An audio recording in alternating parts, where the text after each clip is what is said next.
United Police are requesting an ambulance to detail man screaming for one inside the Irish Social Club at number 19 Park Street, West Rock Street.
Have you ever stood and stared at it, marveled at its beauty, its genius?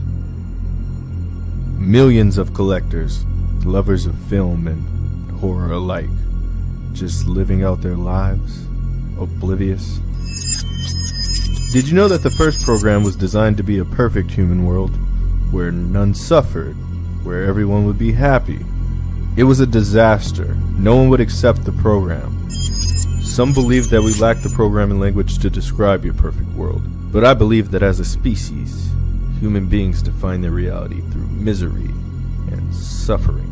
However, when viewers of the Movie Canon YouTube channel tune in, they get a sense of joy. Too much joy, if you ask me.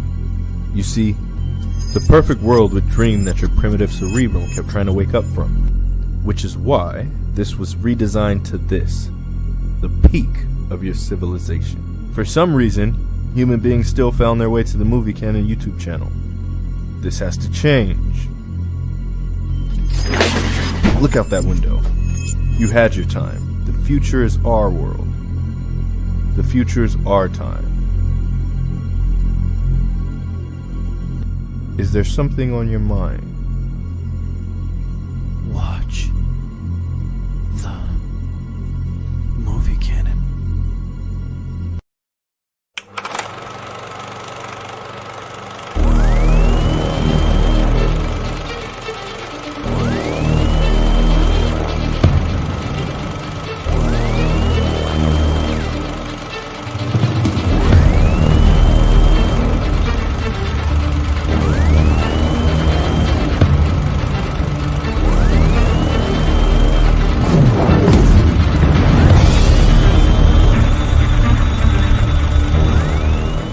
Hi, you're watching the Movie Canon?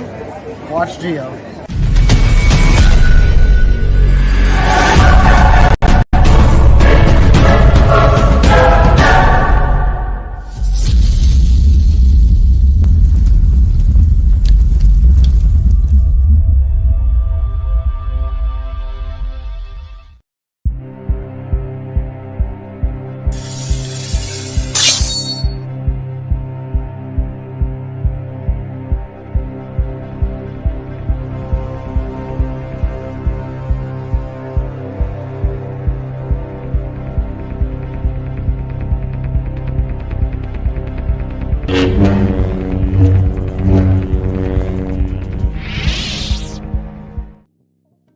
Hello everyone, welcome to my YouTube channel, The Movie Canon. I'm Giovanni, and this is Figures Talk, episode number 30.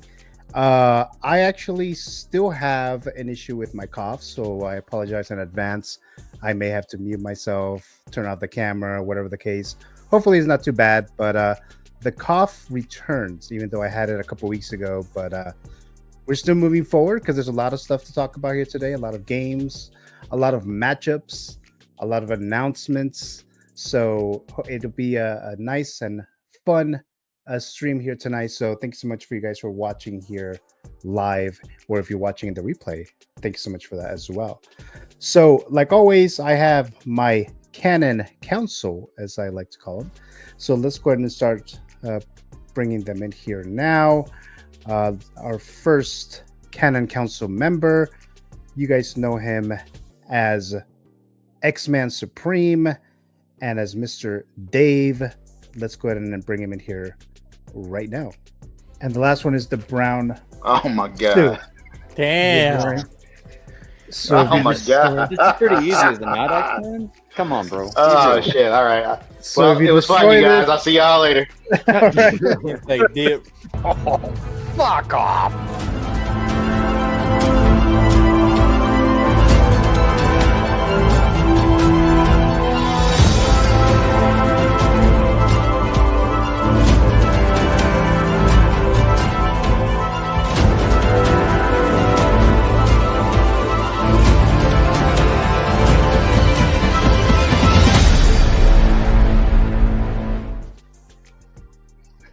Hey Dave, how you doing? Hey man, I'm good. It's good to see you, dude. Nice to see you again, and you did a double duty again. So thank you so much for doing that. Yes. I don't know how you can do that, but thank you so much for joining us here. Like Love of the always. game, baby. Love of the game. Yeah, for sure.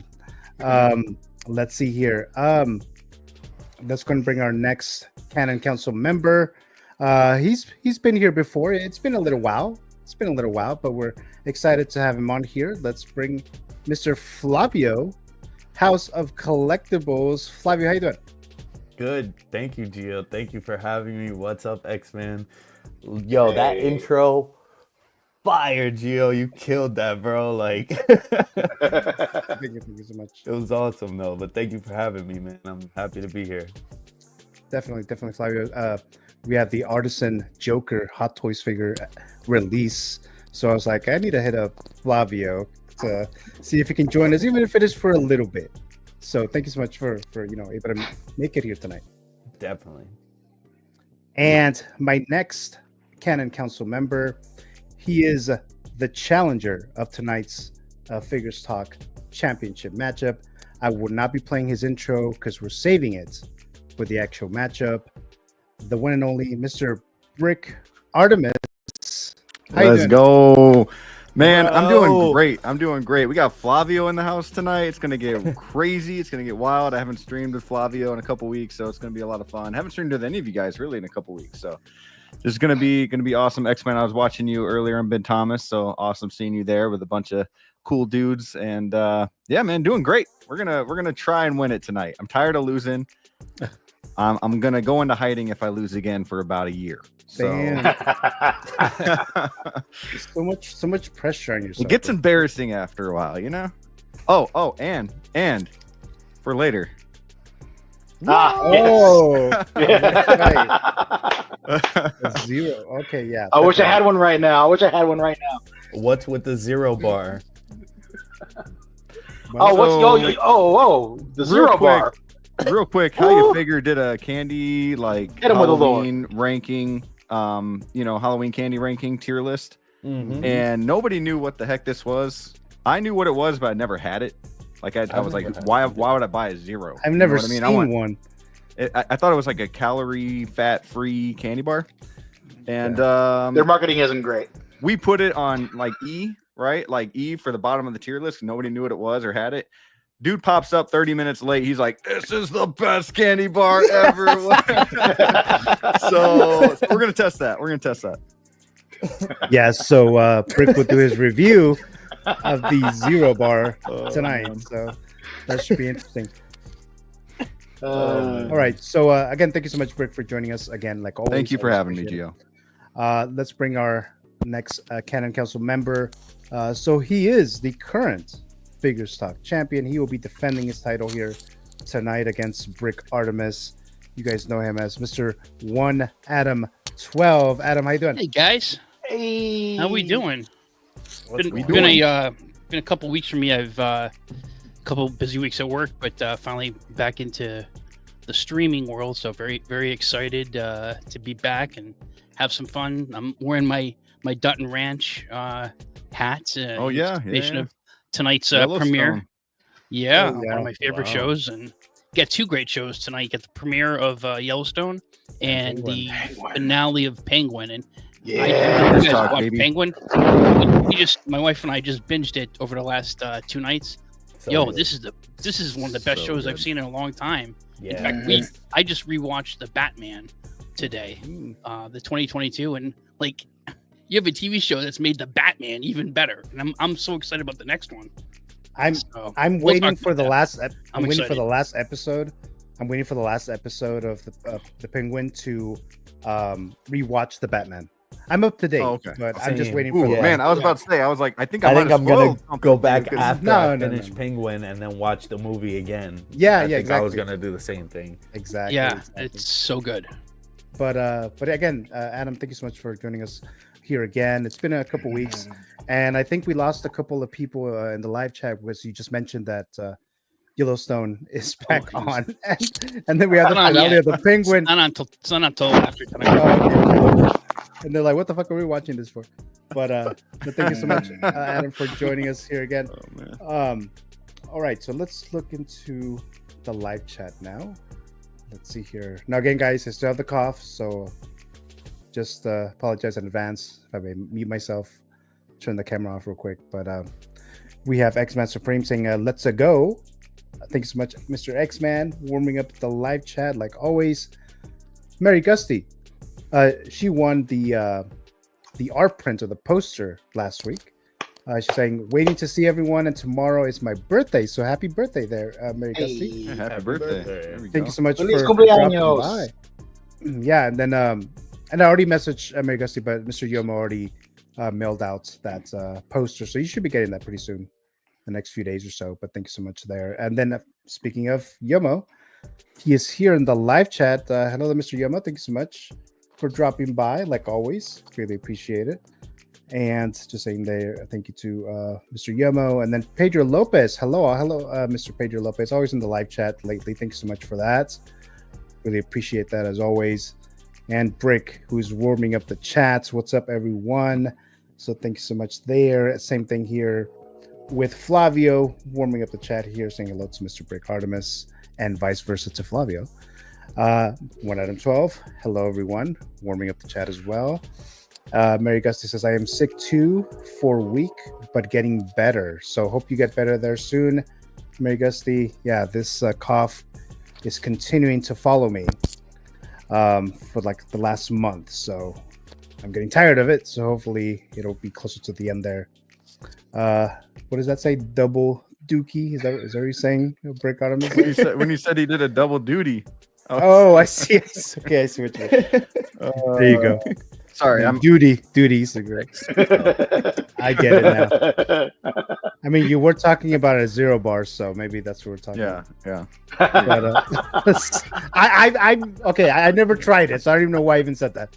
I haven't even seen one, to be honest with you. I never even seen one. Oh, hater level 12. Got nuts in it.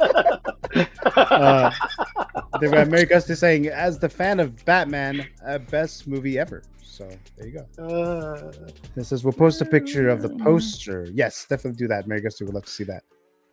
It looks like we're all caught up in the live chat. And later, guys, I know I mentioned this on the Instagram. I didn't advertise it that much because I was mainly concerned about the cough. And I was thinking that maybe I wasn't going to do a show. But I am doing a... let me actually do this real quick. So I am doing a sideshow gift card giveaway. Whenever we do a championship matchup, I do want to do like a little giveaway. So it'll be a $25 gift card to Sideshow to a person who's in the live chat. It will be a trivia question. So it'll be a trivia question. So you're in the live chat, you answer it correctly first, then you'll be the winner. It could be either Sideshow or Amazon. So $25 gift card of whichever one you choose. But of course, that'll be closer to the end of the stream. But just wanted to bring that up real quick here. So something that I started most recently, something that I was doing last year on my live stream shows, is I would do the Met Report and then I'll do Figures Talk afterwards. So when I don't do a Met Report show, because usually Saturdays are becoming kind of busy, I'm going to do just a quick movie segments, just real quick before the Figures Talk segment. There's going to be a price, what I'm going to call it for now. I may change it later. Figure price right. I'm going to separate that game. It will be a few at the beginning of the stream, and then we'll end the stream with a few more figure price right games. And they're basically the price is right with figures. That's kind of what we're going to do there. So for the people who are in the panel, the Canon Council, if you have something to write with, like either pen and paper or even on your phone, that's perfectly fine. So you can write down a number of a price in a little bit. It could be with your cell phone. That's not really an issue. But let's start with the first segment here. So we have a new Star Wars trilogy that was announced by Lucasfilm. And let me see if I can move this up here.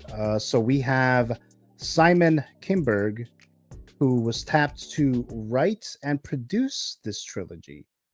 So I have some positive and negative thoughts about this idea.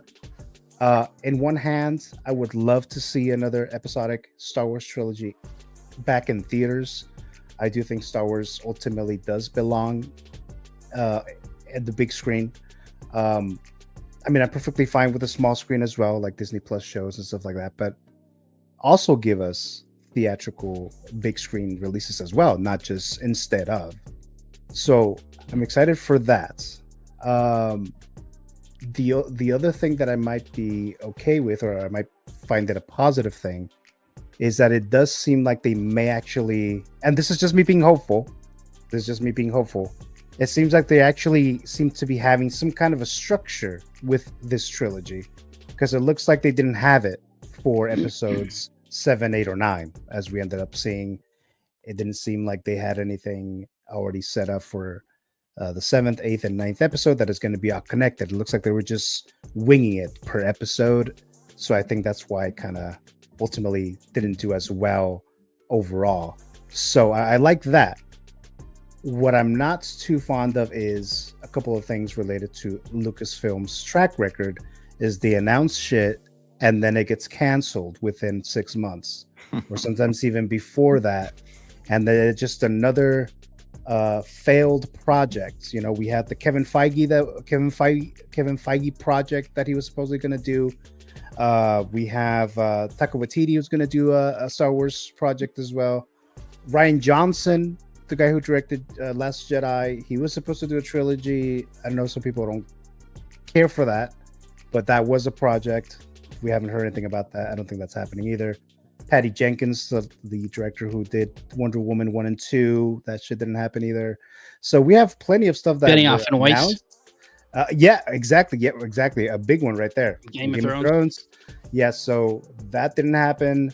So here's another announcement under the trilogy. So I'm only going to take it to a certain level at this point. I'm excited for it, but that could happen. That's another negative thing for me.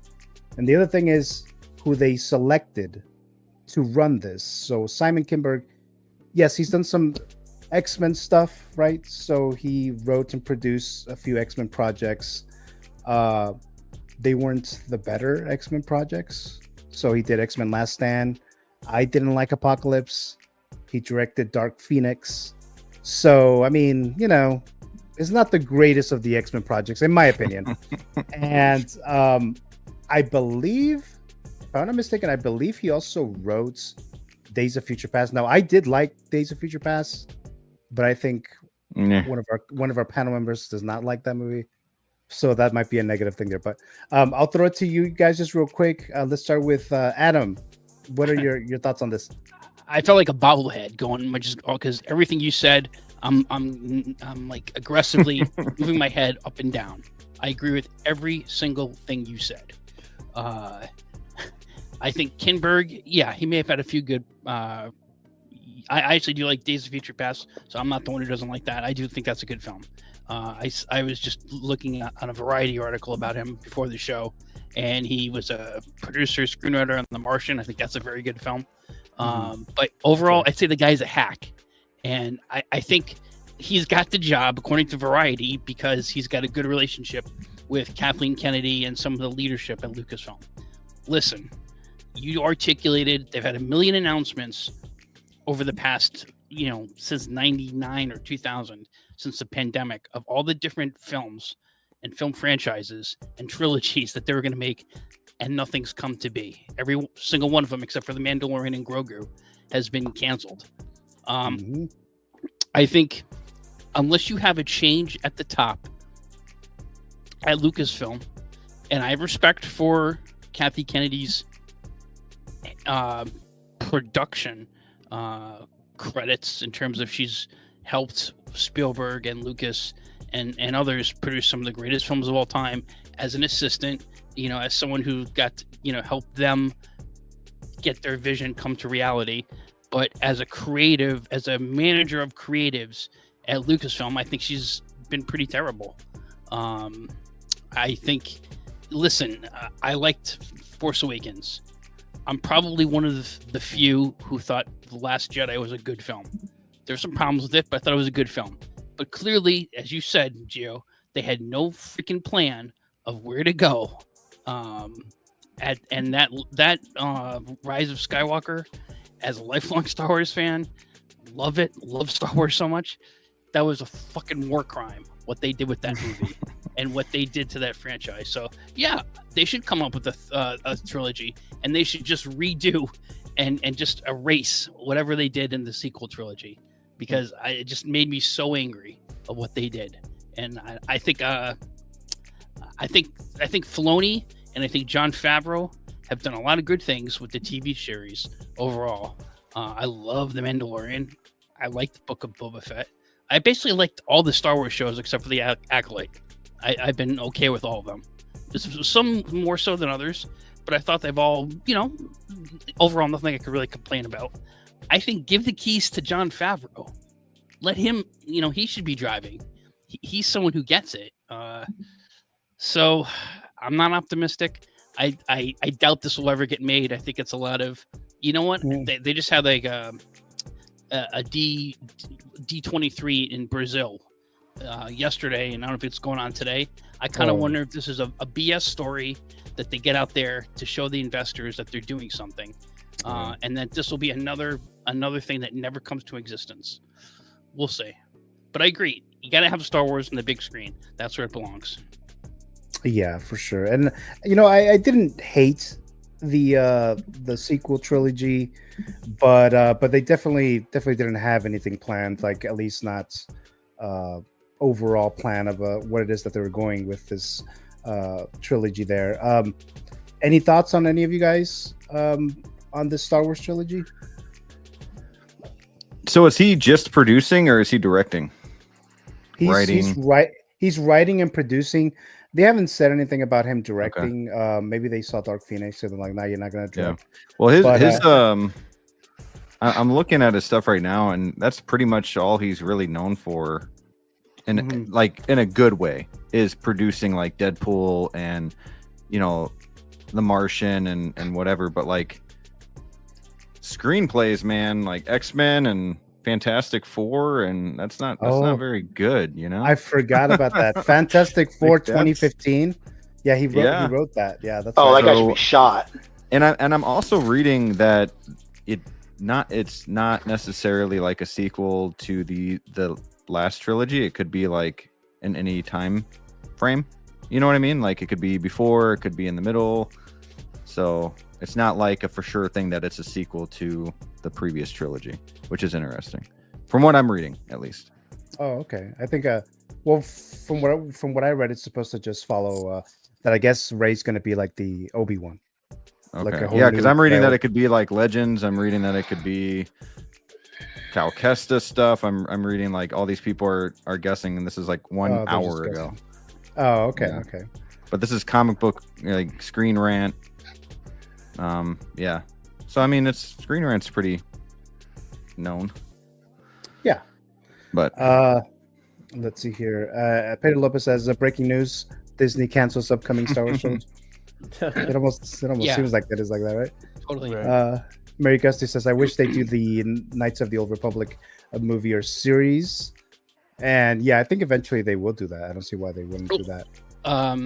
The guy who did Logan, what's his name?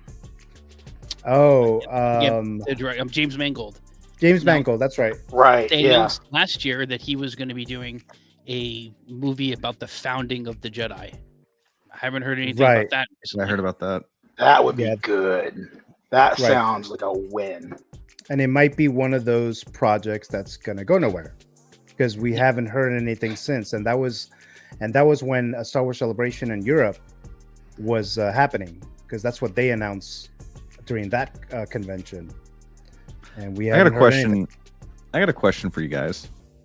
Mm-hmm. Would you guys rather them continue to make Star Wars content that is very lackluster and a C or below, or just not do anything else at all? Nothing at all? Nothing at all. Because I feel like they're ruining it in a lot of ways. Yeah, that's a tough pill to swallow though, because like I'm a Star Wars fan, so I want to keep seeing it, of course, but I don't want to keep seeing it in a negative manner like that, with their like, taking away everything that has brought it the magic that, we all know them to be. But I don't know, I kind of would like not want to see it anymore, but I would want it to go out in a big shebang before that happens, and then I'd be like, okay, you know what, like I'd be okay probably, but I'd still want them to like come back and surprise us like years later, but not like maybe as much content as they've been putting out, Sure. Maybe. Yeah. Disney likes their remakes. They They love a good. Let's take something that's already happened in an animated form and make that shit with real people and do the exact same script and all the same plot beats. You know what? You know what, Disney? Hey, Disney, come here. So here's what you should do.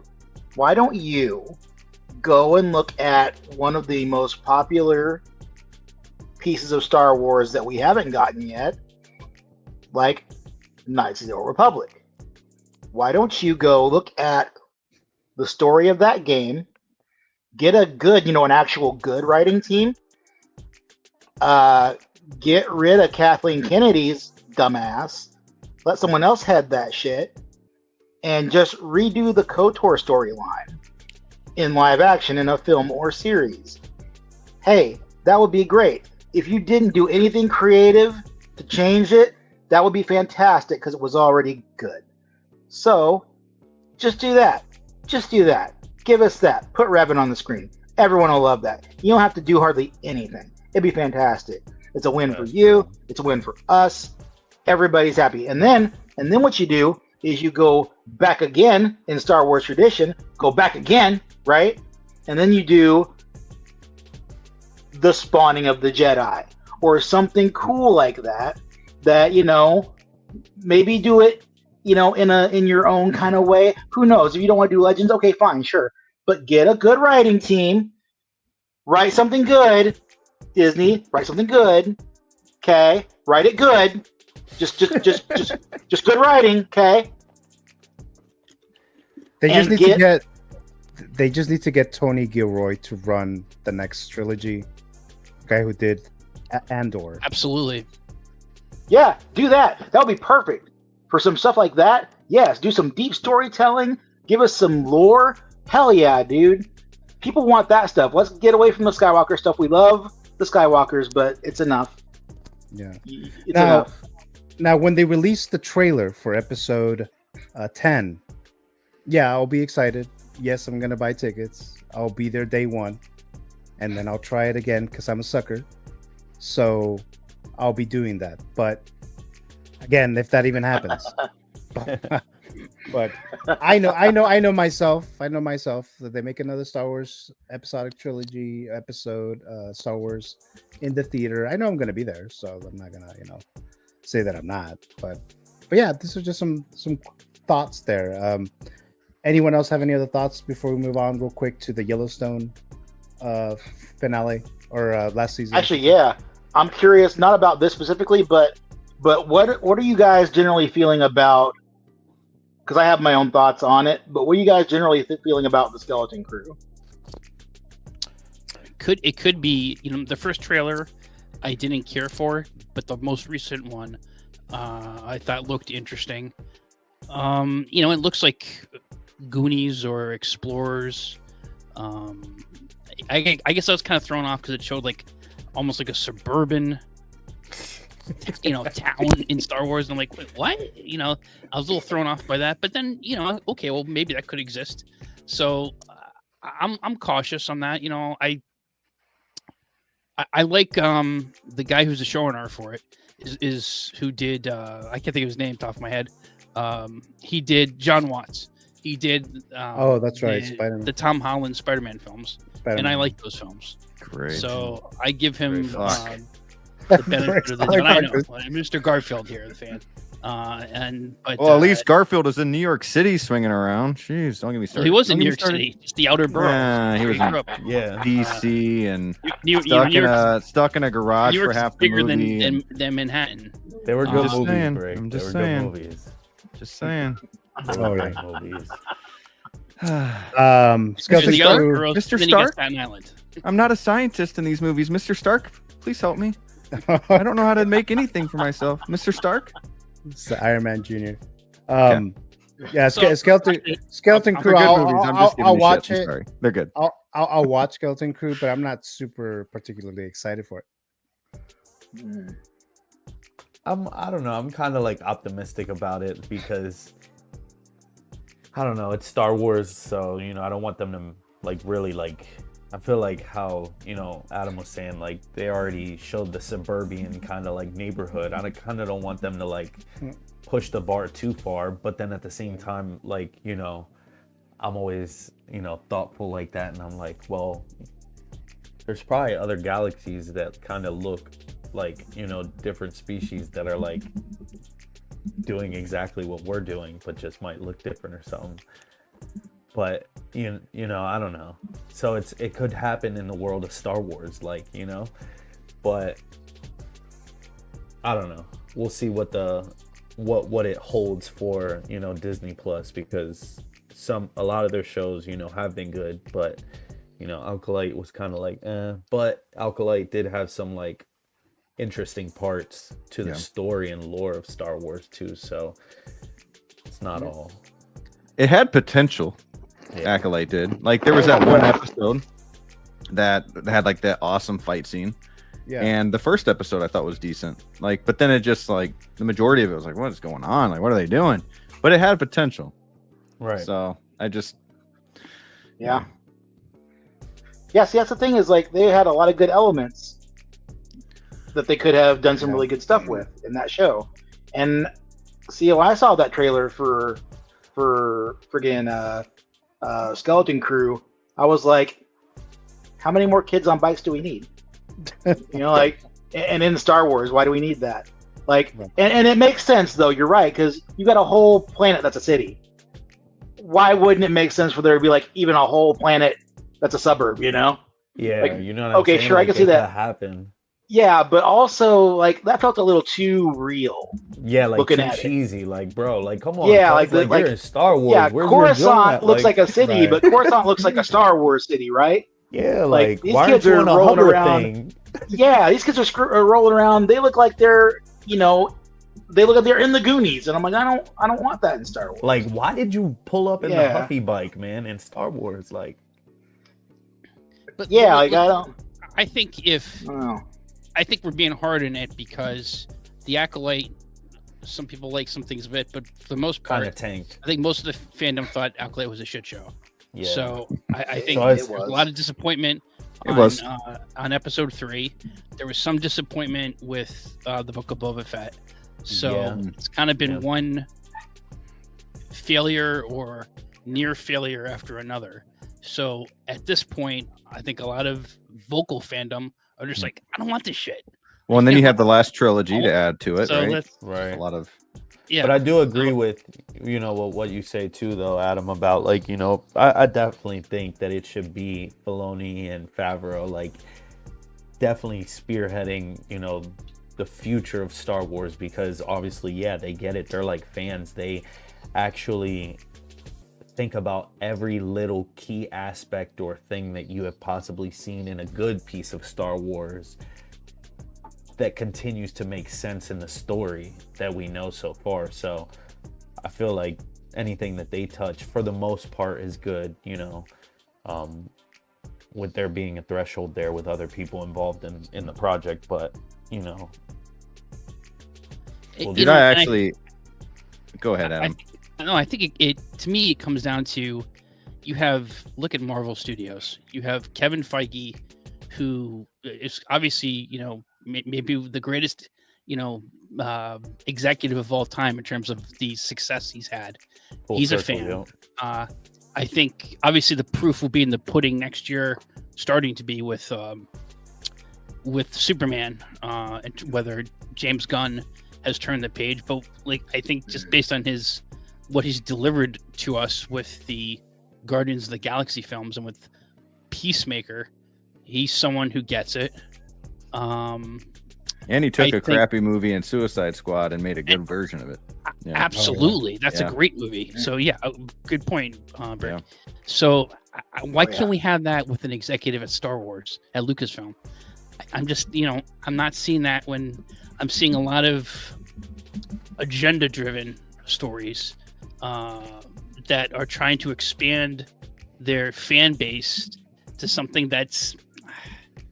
I got no problem with more women being Star Wars fans. My daughter loves Star Wars, and that's good. We don't want to just be a bunch of guys in Star Wars fans, but still, they're not. I'm not sure they're out there buying the figures. Okay, they're not buying. It just you got to understand. It's good to grow your customer base. If you don't grow your customer base on any product you make, ultimately you'll fail. But if you alienate your rank and file base of customers, then woe is you. And I think that's what happened with Star Wars. I don't want to go too. You could go all day about this. Yeah. I did not know James Gunn wrote Slither. Oh, really? Yeah, that's crazy. He he directed it too. So, wow. Yeah. All right. So let's move on to the next one here. Let's move on to Yellowstone. Just real quick here, because I don't know how many of you guys have actually seen the series, but this is the last season, season 5, part 2. And I watched this like later because I don't have Paramount Plus network because it's on cable and I don't really have cable. So I've been enjoying this show. Now we got the situation that happened with, well, not the exact situation, but with House of Cards, where the lead is not going to be in the last season. Different circumstances, of course. But I'm curious to see how this series is going to wrap up without its lead for the last season. But any of you, I know Adam, you've seen the show, but anyone else, have you guys been watching Yellowstone at all? I thought the show just started. Yeah, I've never seen it. Yeah, okay. I've heard a lot of good things about this show. My wife watches it too, but when I found out she was watching it, she was like in the 2nd season, and I watched bits and pieces here. Seems like a drama fest. Seems really good, and but it's one of those shows where it's like I have so much to catch up on that I'm not going to anytime soon. You know what I mean? Yeah. But yeah, I hear nothing but good things. All right, so go ahead. Yeah, it's like it's like Sopranos and Breaking Bad with cowboy hats and horses. It is. So it's Dallas. Kind of, yeah. I remember Dallas. Yeah. It is kind of like Dallas. More boobs than Dallas, but yeah, there's. Oh man, I might catch up with it. So come on. It's. Wife never told me that part. Yeah, I think that's all you need to hear. More boobs than Dallas. 1 Adam 12. There you go. That's how you sell a project. 9.5 out of 10. There you go. I haven't seen a single frame, but yeah, I think it's unfortunate that Kevin Costner. I mean, we'll see we'll see if he really didn't film anything for this season, if that was just a ruse or what they do. I think it's unfortunate. I love Kevin Costner. I love many of his films. It's unfortunate that I think him and Taylor Sheridan, who's the showrunner and the writer of the show, couldn't come to some sort of agreement because he wanted to make his movie Horizon, and he made it and it was a bomb. I think clearly that was a mistake. He should have given a proper goodbye to his character. Having said that, if you watch the show, while he's a big part of it, the show can go on without him because there's a lot of other great characters on there that the franchise is not dependent on him.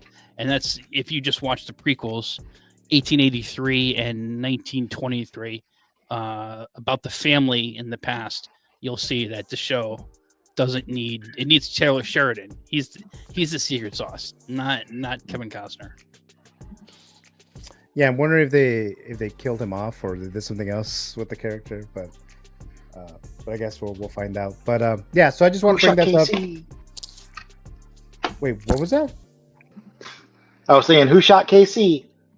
Who's that? Like in Dallas when it was who shot JR. JR. Yeah. Okay.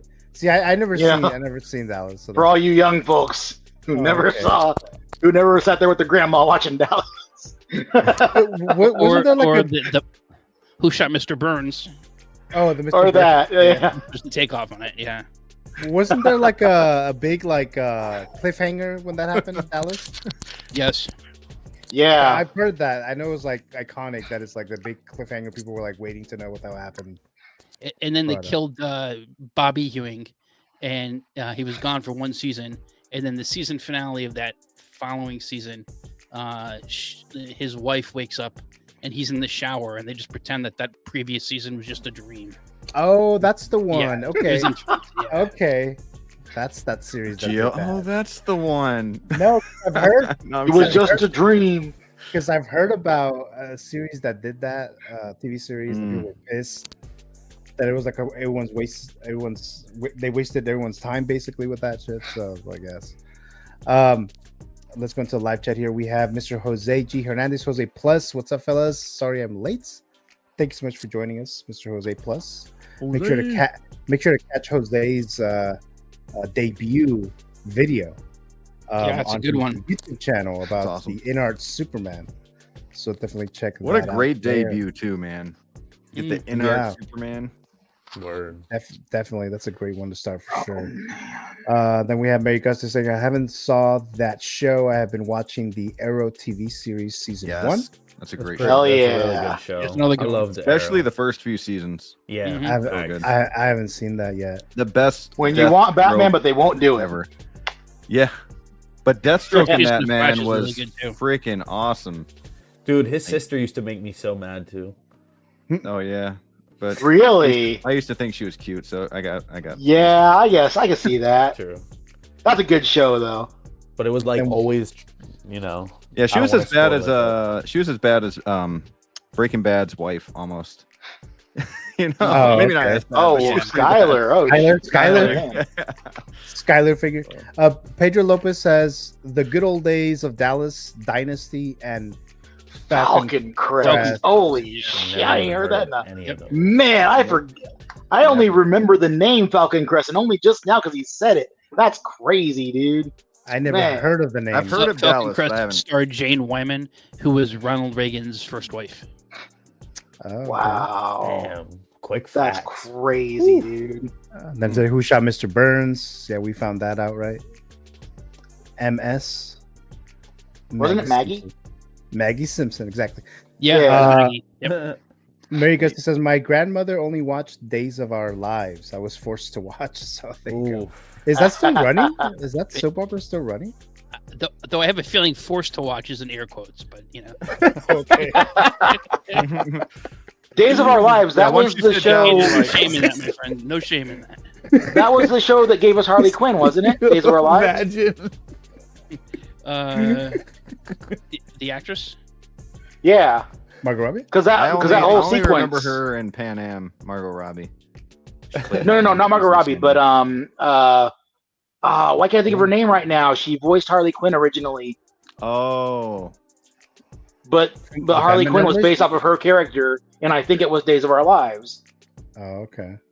It was a dream sequence where she was a clown chick, and she was essentially proto Harley, and they were like, "Yeah, let's make that character and bring her in to voice her," and Harley was born. was it Hayden Panettiere? Because I know she was on Days of Our Lives, but I don't think Oh she ever no, did dear Harley. goodness, no! This woman was. Okay, a I didn't know. grown-ass woman. I didn't know. That's the only Yeah. person I know that came from a Heroes. soap, so that's why. I asked. Oh, okay. No. She's way older, way older. Okay. Steve I don't know why I Cheerleader can't think of her before. name right now. She died recently too. Oh, wow.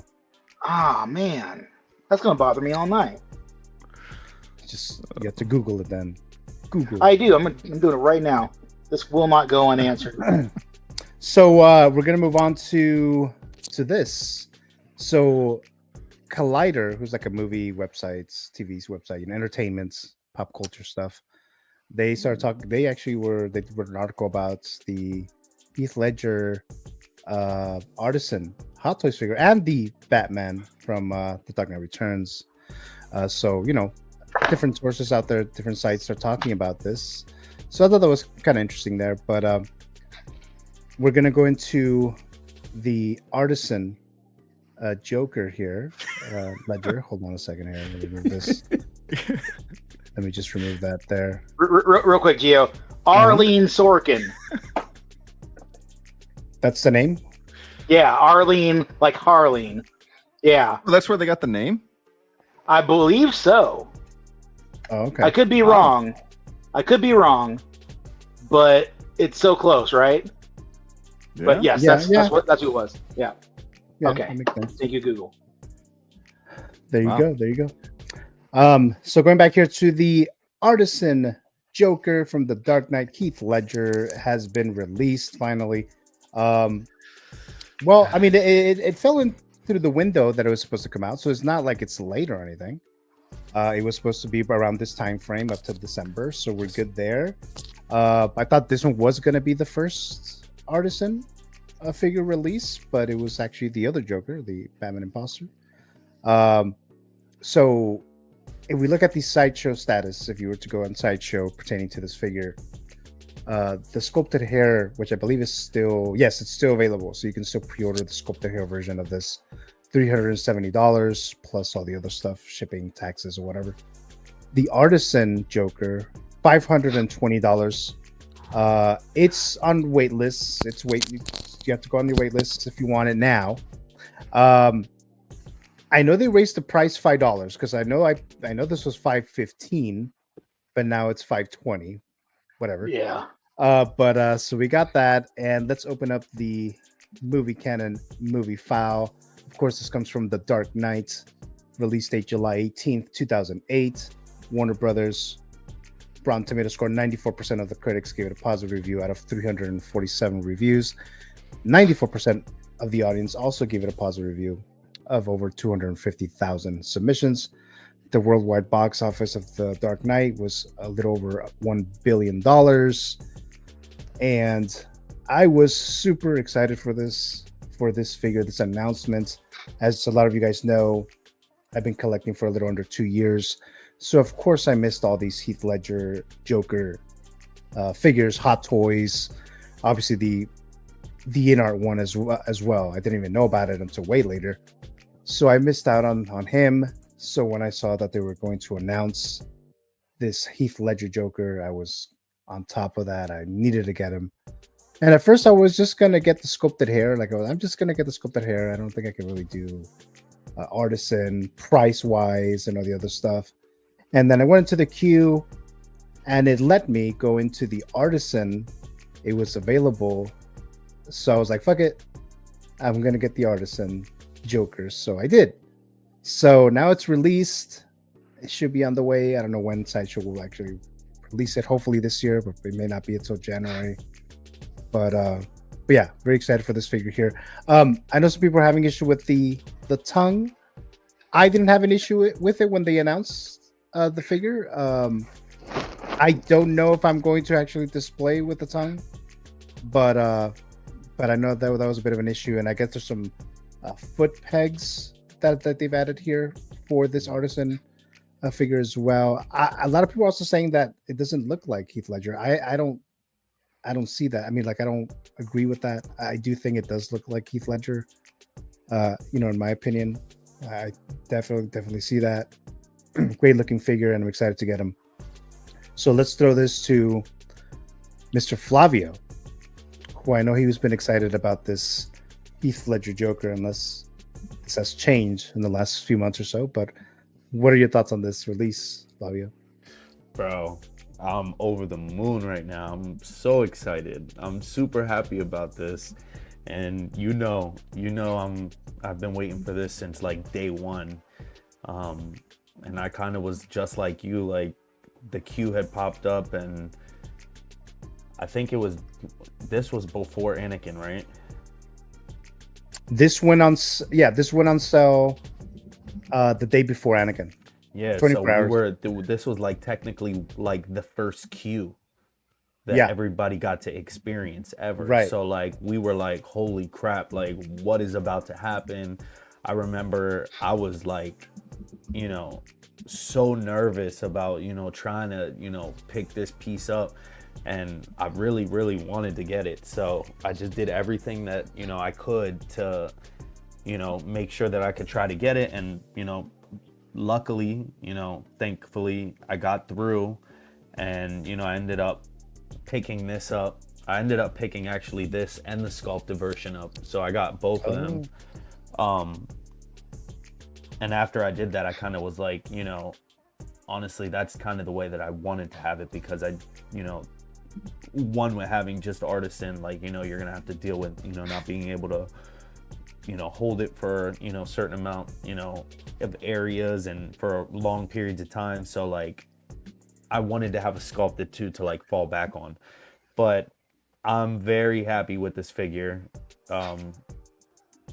He's like my favorite character pretty much, like besides villains and like just, you know, heroes. Just Heath Ledger Joker is just goated, like in movies, all that stuff. Like that was an era, and I feel like what he did movie wise was just like groundbreaking. And I feel like every time you watch that movie, it almost like you see it from a different perspective every time, of the way that he acted that role, and he really lived and breathed that role.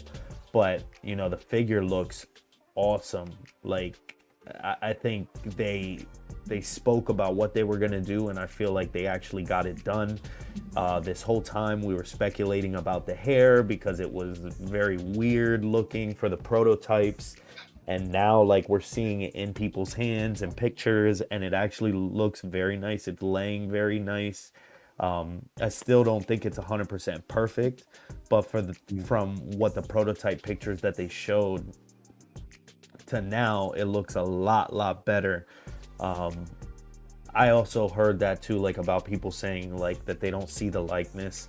I don't understand that. I see it. It's just, it might not be, you know, because his face paint and everything evolved. The way that he looked in the movie evolved through different scenes, you know, different smearing patterns here and there on his makeup. So everybody has a different visual perspective of what this character looked like to them in that film.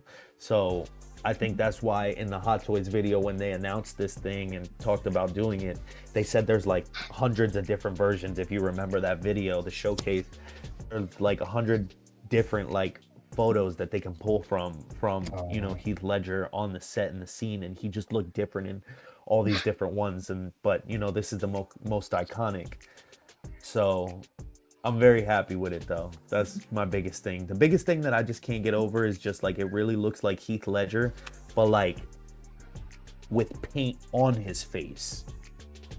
Like the sculpt isn't just painted white. Like it looks like it's on his actual face, if that makes sense. I don't know if people understand what I'm saying, but like it's like you could see him behind the makeup. And I think it's because I think they baked like all the texture and everything into the actual sculpt and then painted it like how he would paint his face, kind of like how InArt said that they were, you know, going about making theirs the way that they did theirs. But I just think that overall that likeness versus this one, in that big old, you know, debacle and debate and run that, you know, both companies and people, you know, were touting to say which one would be better, we're actually at the finale of the race. And I think it's gonna definitely ultimately have to come down to, you know, Hot Toys, the tailoring, just the innovation. You know, the foot peg thing is just another crazy thing. Yeah, the imposter Joker. That's one thing that throws me off though, because I feel like, you know, people are saying it's the same exact sculpt, and I do believe that, but it looks freaking night and day. So yeah, it does. It's kind of weird how much they can change, you know, what a sculpt looks like just by, you know, paint applications and way about going things. But the hair is different. So the hair is different on each of the rooted jobs. But yeah, the foot peg thing is like probably my favorite thing too, besides that, because I was just like thinking like, yo, like growing up as a kid, everybody had those toys and you had the pegs on the bottom. Like you could tell it had like a little hole for every single toy that you owned. So it's like Hot Toys, like if they could get rid of the waist clamp and all of that shit and just have a peg in the bottom, like, okay, I'll sacrifice like a little bit of like paint application and like detail on the bottom of the foot on that peg. Because it's gonna be pegged anyways, if it gives me the option to like keep the figure from like falling over and it being able to utilize the base. Nobody looks at the bottom of the foot, so who cares? Nobody looks at that. Yeah, so it's I'm with you 100%, man. Screw the magnets, screw all that jazz. Like, yo, you guys are trying to like complicate something that has nothing to even be, and just have it on one foot so you can like pose it however you want still. You know what I mean? Like don't you can have him with his other foot up, like that's how they've been doing that picture. But it's like, you know, it's such a simple game changer that I feel like that they should just scratch just like the purrs and just do all across the board for every figure. Forget the stands, just do the peg. Like the Star Wars base that we get, all of that, just have a peg that's on it already. Like somehow change everything from this point on, because don't make it like just a DX thing, you know, either, because it's a quality of life thing. But, you know, overall, over the moon with this thing. I can't wait to see it in person. The makeup looks awesome, and I hope we do get like a bank robber Joker, and you know, I think we will, other versions of him. Yeah, I mean like a 2.0, right? Because we already have the yeah. And I feel like that's another thing. I felt like I heard people saying that the coat wasn't, you know, like a different material than the DX11, and I was like, dude, I've seen videos of like the people doing the DX11s, and it looks like a shag carpet. So I feel like the grain is definitely different, and the tailoring is just, it's 100% brand new, and I love how it's seamless. Oh yeah. Let me address the chat real quick. I know I went crazy, but oh no, that's why I have you on here, Flavio. this Joker one here. We have my sister Alice joining us here in the live chat. Hello, Alice. Thank you so much for joining us. And then she had her birthday yesterday, so happy birthday again, Alice. Happy birthday. Happy birthday. Happy birthday. And let's see. So let's go to Mr. Adam. What are your thoughts on this Artisan Joker? Yeah, I think this. I agree with a lot of what Flavio said. I think this looks amazing, and you know, like as Flavio said, this is such an iconic character.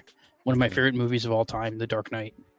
One of my favorite trilogies of all time, the Nolan films. I think, you know, there's been how many versions? This is what, the third Hot Toys version of Heath Ledger's Joker? Am I correct?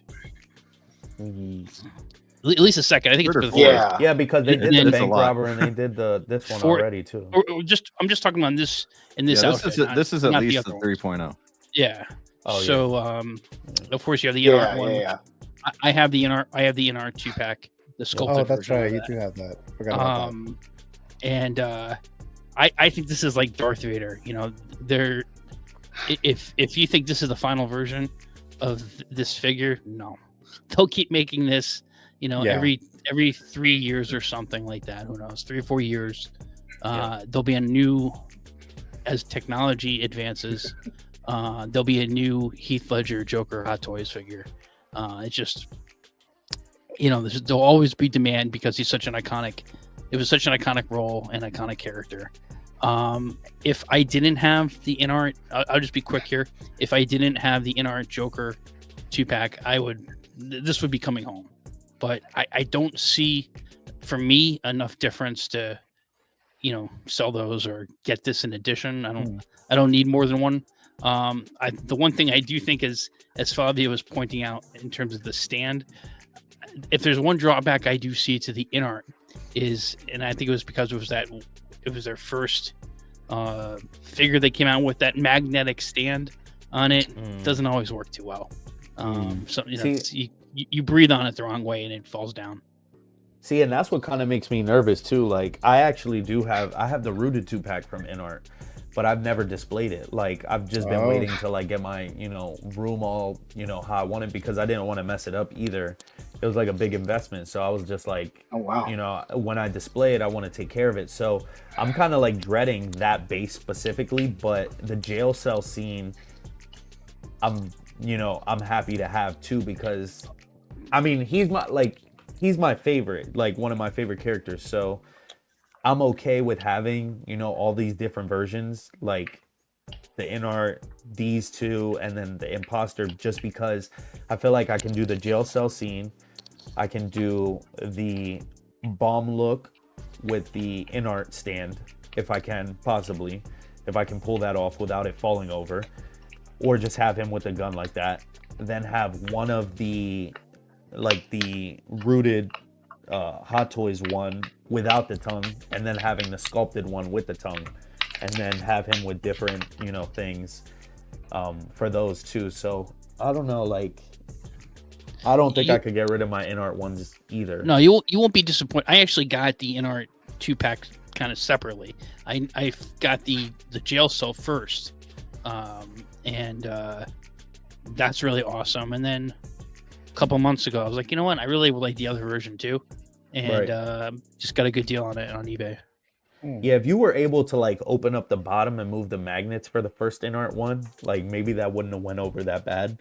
But still, like overall, if you look at the head sculpt, like the likeness and stuff, and the hair choosing that they did, like theirs is a little bit more orange, I believe, if I'm not mistaken what people said, but his eyes too, like, just doesn't look as HD as this. I feel like this is just a money shot. Like, I think they did a great job. I'm very happy with it. Let me read here. Yomo says they did a great job on this. I'm fine with getting the imposter version and just having my inner version where the purple coats look. Hopefully Anakin comes out looking this good. Yeah. And I can totally get, if you already have the InArts versions, either sculpted or the rooted, I could totally see you not being interested in getting this Artisan or obviously the sculpted one either. For me, I didn't have either, so it was like I needed a representation of Heath Ledger in my display. And yeah, I'm excited for this one here. Let's go to X-Man. I know you just talked about this, but what are your... Oh, yeah. Oh, this is dope.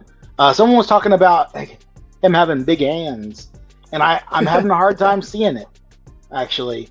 Maybe it's just because it's the dark gloves. I don't know. Like, I notice it on Anakin, and I notice it on Palpatine, but I don't notice it on him. It's weird. But no, this figure looks fantastic. Like I said earlier, I've been wanting a Heath Ledger Joker, but I wasn't gonna spend the InArt money to get two of them because I didn't want two of them. I didn't want to spend all that money, and I sure as hell wasn't going with J&D because those guys need to shut up and sit down. J&D, yeah, no.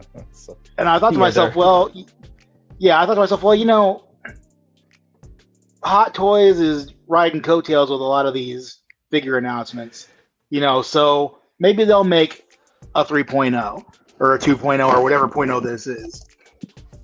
And hey, waiting paid off. I thought about getting the DX11, was it?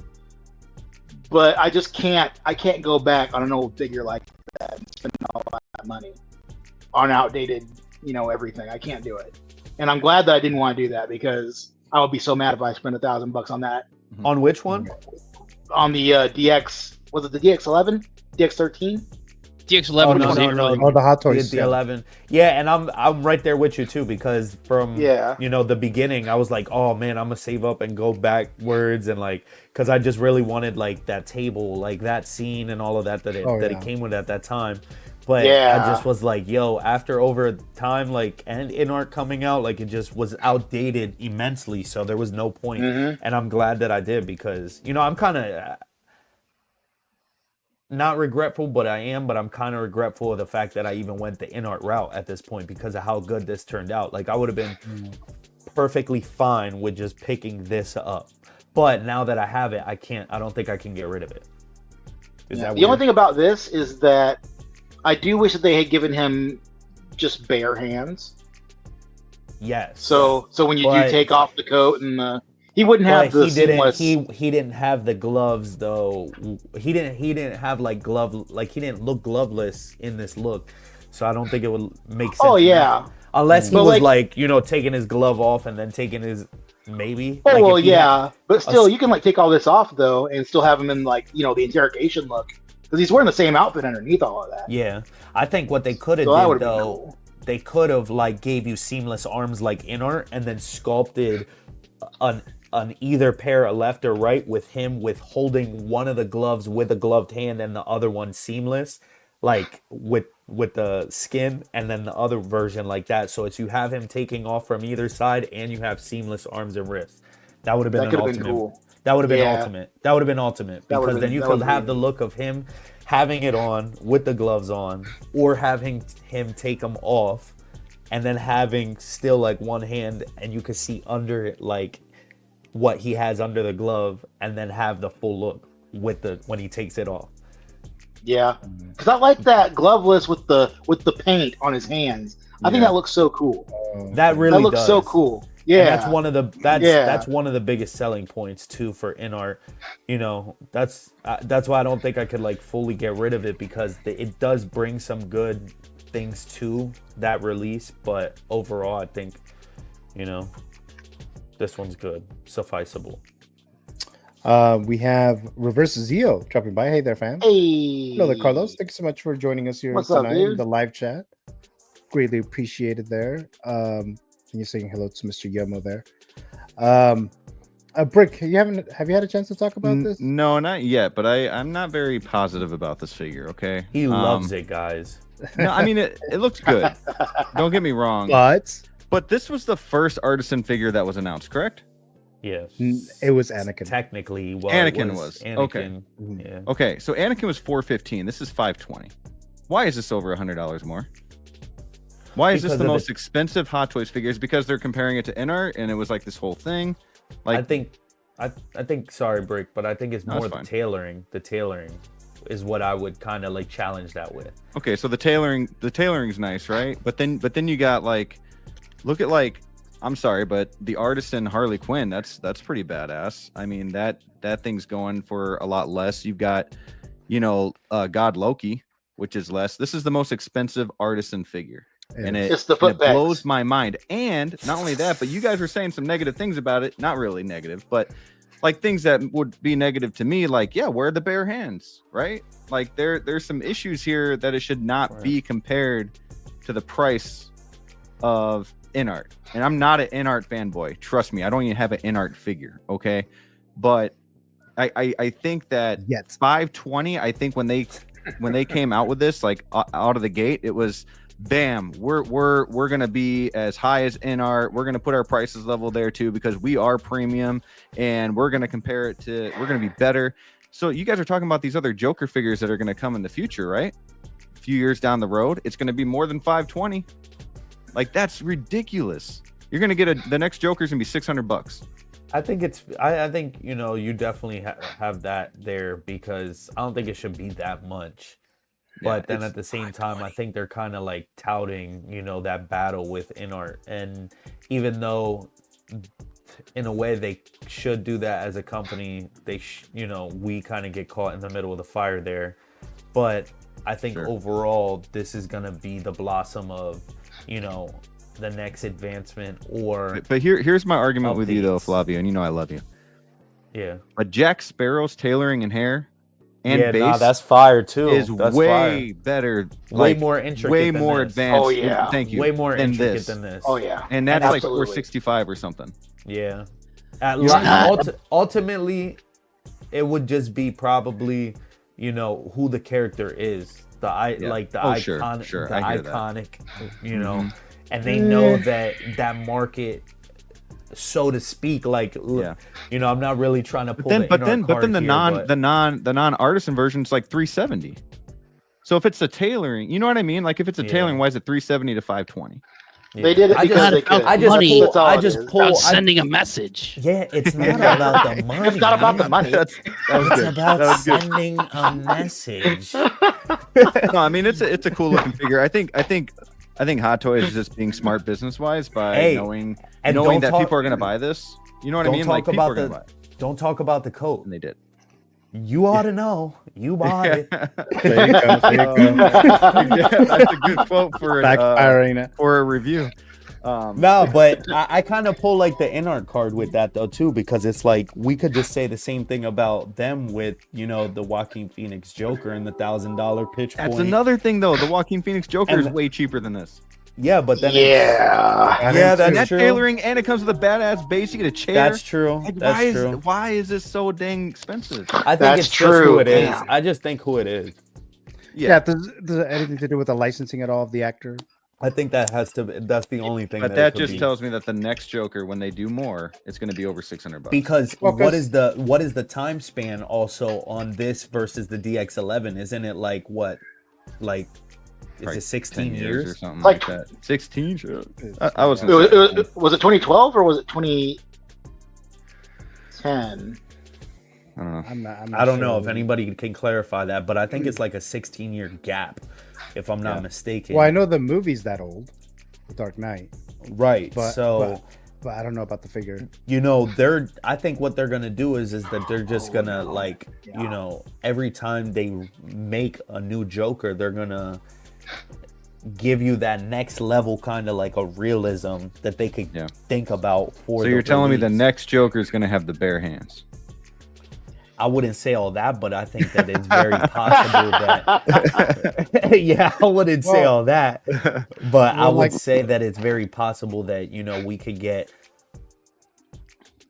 maybe a 2-pack of them trying to dabble in that situation there, or possibly giving us a whole new look that we haven't gotten yet. Sure. With the realism and updates of the AE platform. Sure. All I know is I'm glad he's got the tongue, because I already got Peacemaker with the tongue, and I'm gonna have Catwoman with the tongue, and maybe I'll get Venom, and then we can have just a whole ass tongue party. Have a tongue party. Woo! Dude, yeah. You can get them all 0 bars, baby. So speaking of still talking about the prices here, so like the Batman Imposter Artisan Joker, that was $445. So that was still under this right here, this $515 or $520, I should say. Yeah. So they were still both kind of high up there. Oh, I got a theory on that. Maybe it's not a good theory, but someone mentioned earlier about how they saw the response to the head sculpt, the hair and stuff for the Imposter Joker. And then maybe they did something to fix this one, which is why they delayed it. I'm like, what? I don't know if it was that long of a delay for them to do that. But then I got to thinking, well, maybe because they announced this one when they did, right? And it was way later when they announced and released the Imposter Joker. And I was wondering, is it in the realm of possibility that, because there was a lot of people talking about the hairline and everything when this was first announced. And I'm wondering if maybe they already like were working on it, and that's why they didn't release it yet. But then they were like, well, people are complaining about this. What if we like threw them a bone and redid the hair, but took the stuff that we already have in production and then just zhuzh up the DX19 body and make this Joker, and give them this real quick. Is that a weird idea? I feel like it was definitely a trial. Like, I feel like the Imposter Joker was a trial run, like to see how they could see that people would be gauging what their hairstyle was for that, and then they were just pretty much fine-tooling this at the same time. That's kind of how I feel like it went down.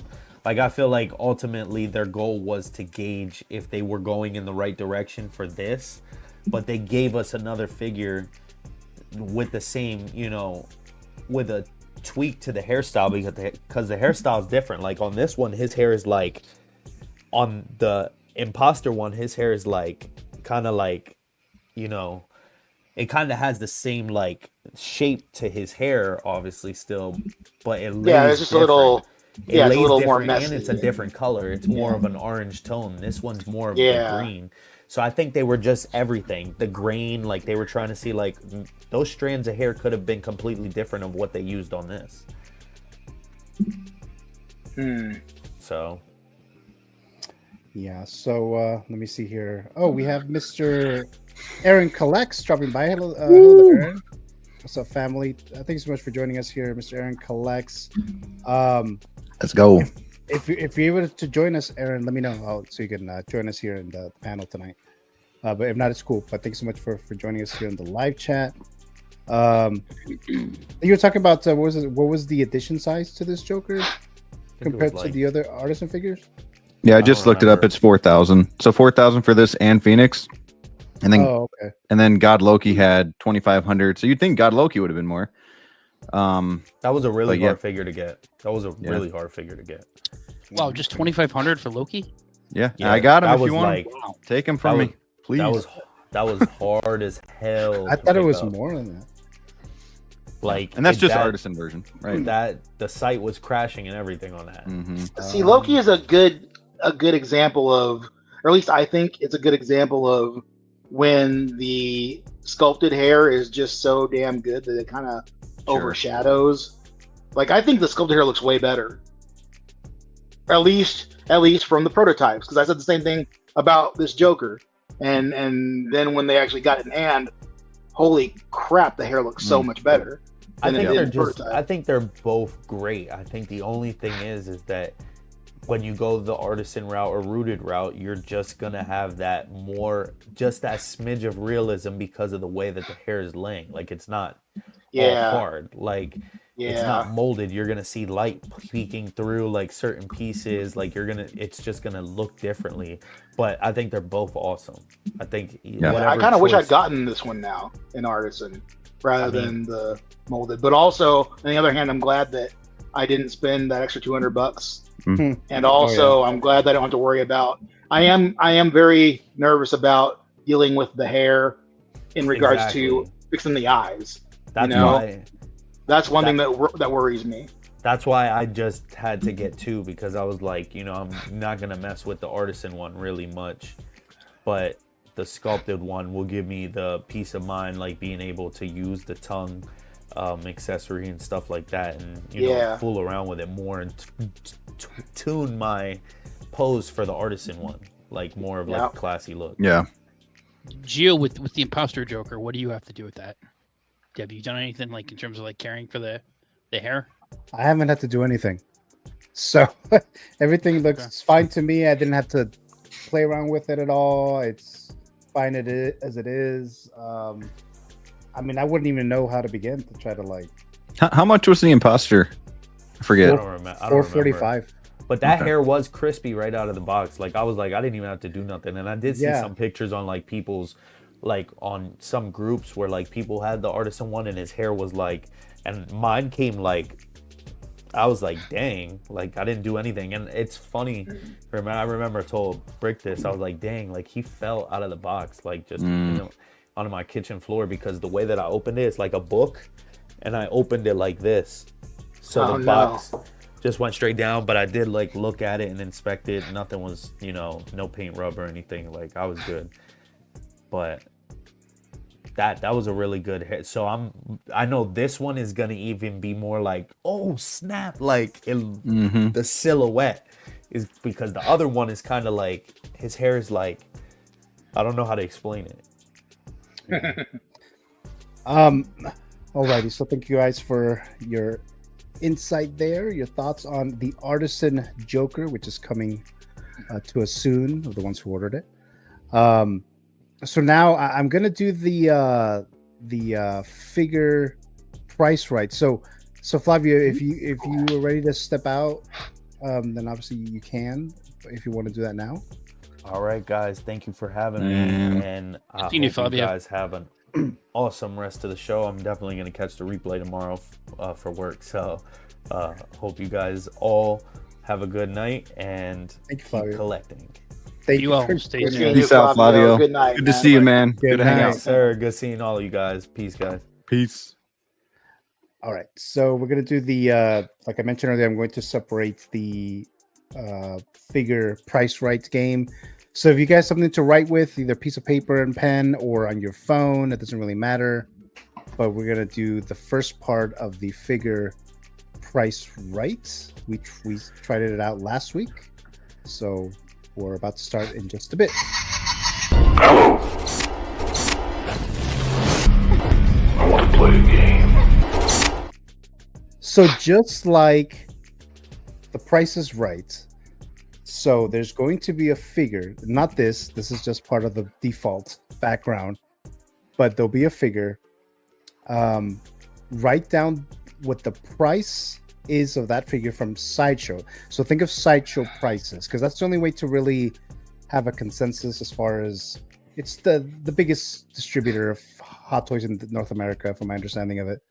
So that's why I'm just relying on Sideshow. So think of a Sideshow price. We're not considering the taxes or shipping, because that'll be different anyway. So just the price that you would see on the website if you were to go. And don't factor in that they're waitlisted, that you wouldn't be able to see it, but like how it was initially. So write down the price as long as it's within $25, but not going over the actual price, then you'll get a point, or you'll win that round. You didn't like that dollar trick that X-Man. No, I did not. I watched that part. Hey man, you know. So within so that was like one of the changes right there. I was like, all right, so $25, as long as you don't go under that, but if you go over it, even if it's for $1, then you don't get the point. Now this is not like a contest or not, sorry, like competition. So we're just kind of like playing it like this. So I'll do the first 3, and then I'll do 4 at the end. So, all right. So you guys ready? You guys something to write with? Yep. Yeah. Okay. No so cheating, what I'm gonna do, cheating. I'm gonna present the figure, and then when everyone is ready, you write down your price. I'll say reveal your price, and then just show it to the screen, like just show it to the camera, and then I'll full screen you guys one by one, so that I'll write it down, and then I'll reveal the price. Okay. All right. Cool. So here we go. So here's the first one. So this is the Batman Deluxe version. This with the bat signal or not? No bat signal, just the Deluxe. Oh shoot! How about the one with the bat signal? Oh no. Let's see. So then when you guys let me know that you're ready, then I'll set. ask you guys to reveal. I'm ready. Ooh, hang on. Don't be cheating over there, X-Man. Don't be cheating. Because I'm trying to gauge, because the one with the bat signal costs so much, right? Like it costs a lot. Yeah, and I'm trying to figure like how much was that bat signal worth in the equation. And I feel like I feel like it can't be too much, but also I feel like anything that I want to put is way too much. So yeah, because you can't go over, right? So within the $25, and you guys can tie, by the way. Like if you guys have the same answer, if it just happens that way, that's fine. So you guys can tie there. Okay. Let me look at the live chat real quick here. Mr. Classy Thomas is dropping by. Hello, everyone. Hello, Hey, Classy Thomas. Thank you so much for joining us. So hope you're feeling better there. Greatly appreciate your time here watching us. Hey, Thomas. Are you ready, X-Man? I'm ready. Okay. So go ahead and reveal the price, and then I'll full screen you guys one by one, and then I'll write it down. So let's start with X-Man. Okay. X-Man is saying it's $490. Okay, let's go to Adam. He's saying it's $330. Okay, and then we'll go to Brick. I can't. Oh, there's a better. What is it? It's 365. 365. Okay. Man, that's not good. I'm gonna turn it to white mode or whatever light mode. All right, so let's see. Figure that out. Yomo's saying it's 360. So it looks like the chat's making their guesses too. All right, here we go. 380. Yeah, see, I was way off. But it costs so much more for the friggin' Who's It. So that means the point goes to Brick, right? Yeah. So there you go. So Brick got a point there. Like I said, won at something tonight. So there's no competition, but Brick got a point there. Two more here. Kane. Ooh. John Wick. Let me get back to my notes here. I was going to change it to light mode or whatever. I'm going to go.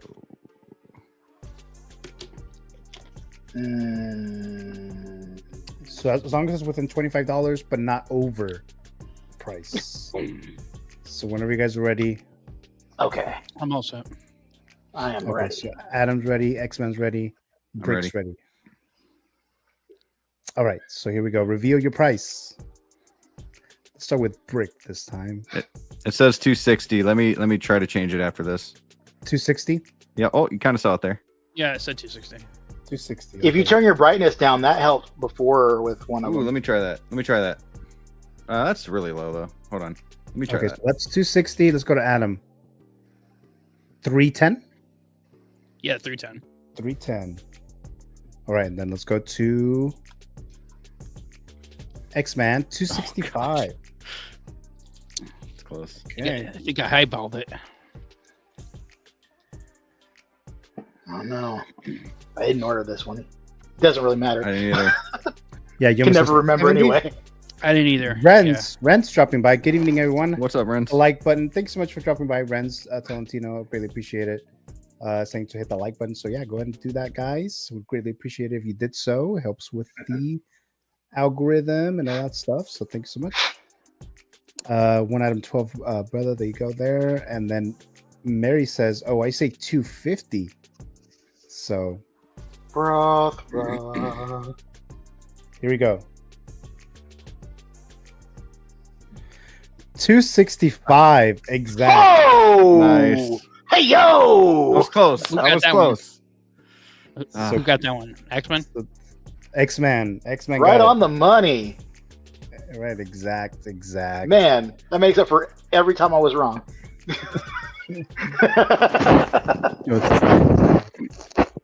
All right, here's one more, and then we'll move on. We'll continue with the figures and stuff like that. So here we go.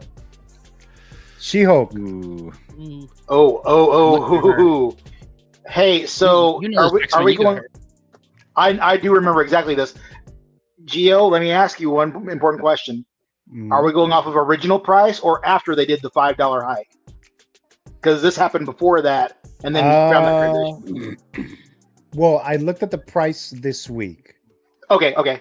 So I guess after the hike, the $5 hike. Cool. You make me want to change my number $5 more real quick. Right. But I'm afraid, you know what? Because I remember imagining the price for this and being right, and then I remember after I bought it, looking it up, seeing that they changed everything up $5. I was like, "You tricky bastards!" Mm. So is everyone ready? Yep. Yeah. All right. Go ahead and reveal your price. Okay, let's start with Adam. Here we go. So Adam says it's 285. Yeah. 285. X-Man 305. Brick 280. Look at that clearness. Look at that. Oh yeah. That's really good. That's crisp. But I'm wrong, so it's cool. So it's cool. That's cool. Whatever. It's 305. Yep. Guys got a crush. She's a big gal. So yeah. So there you go. 305. I like them tall. X-Man got it there. Exact. Because I thought she's not going to be over $300 when they announced her, and then she came out. She was $300. It's like great, and then they did that $5 price hike, and then it brought her up to 305. I was like, you butts. Right. Yep. You still like this figure? I love her. I love her so much. She's great. She's I want really good. I've been eyeing a good price. I've got her right there with Daredevil, and they look great together. I need to find him some bare feet. Yeah. The figure looks cool. Looks really good. Scary good, but good for sure. All right, so that was the first part of figure price right here for tonight. So we're gonna jump into the next figure, and let's go to that real quick. So we have the Mondo figure, the Batman Beyond, that was announced recently, and I thought they were gonna have, the standard and then the timed exclusive edition or whatever, but I think this was just one version. Yeah. And it's just limited in general. 1,000 pieces, man. Yeah, so I was surprised about that, because when I was looking things up, I was like, wait, what? There's only one? And just opening up the TV figure file here, Batman Beyond series premiere back in January 10th of 1999 through December 18th, 2001. Network Kids WB / Cartoon Network later on. Number of seasons 3, Rotten Tomato score 100% of the critics, 94% of the audience. They don't have a number of how many submissions were brought in. This is sold out already.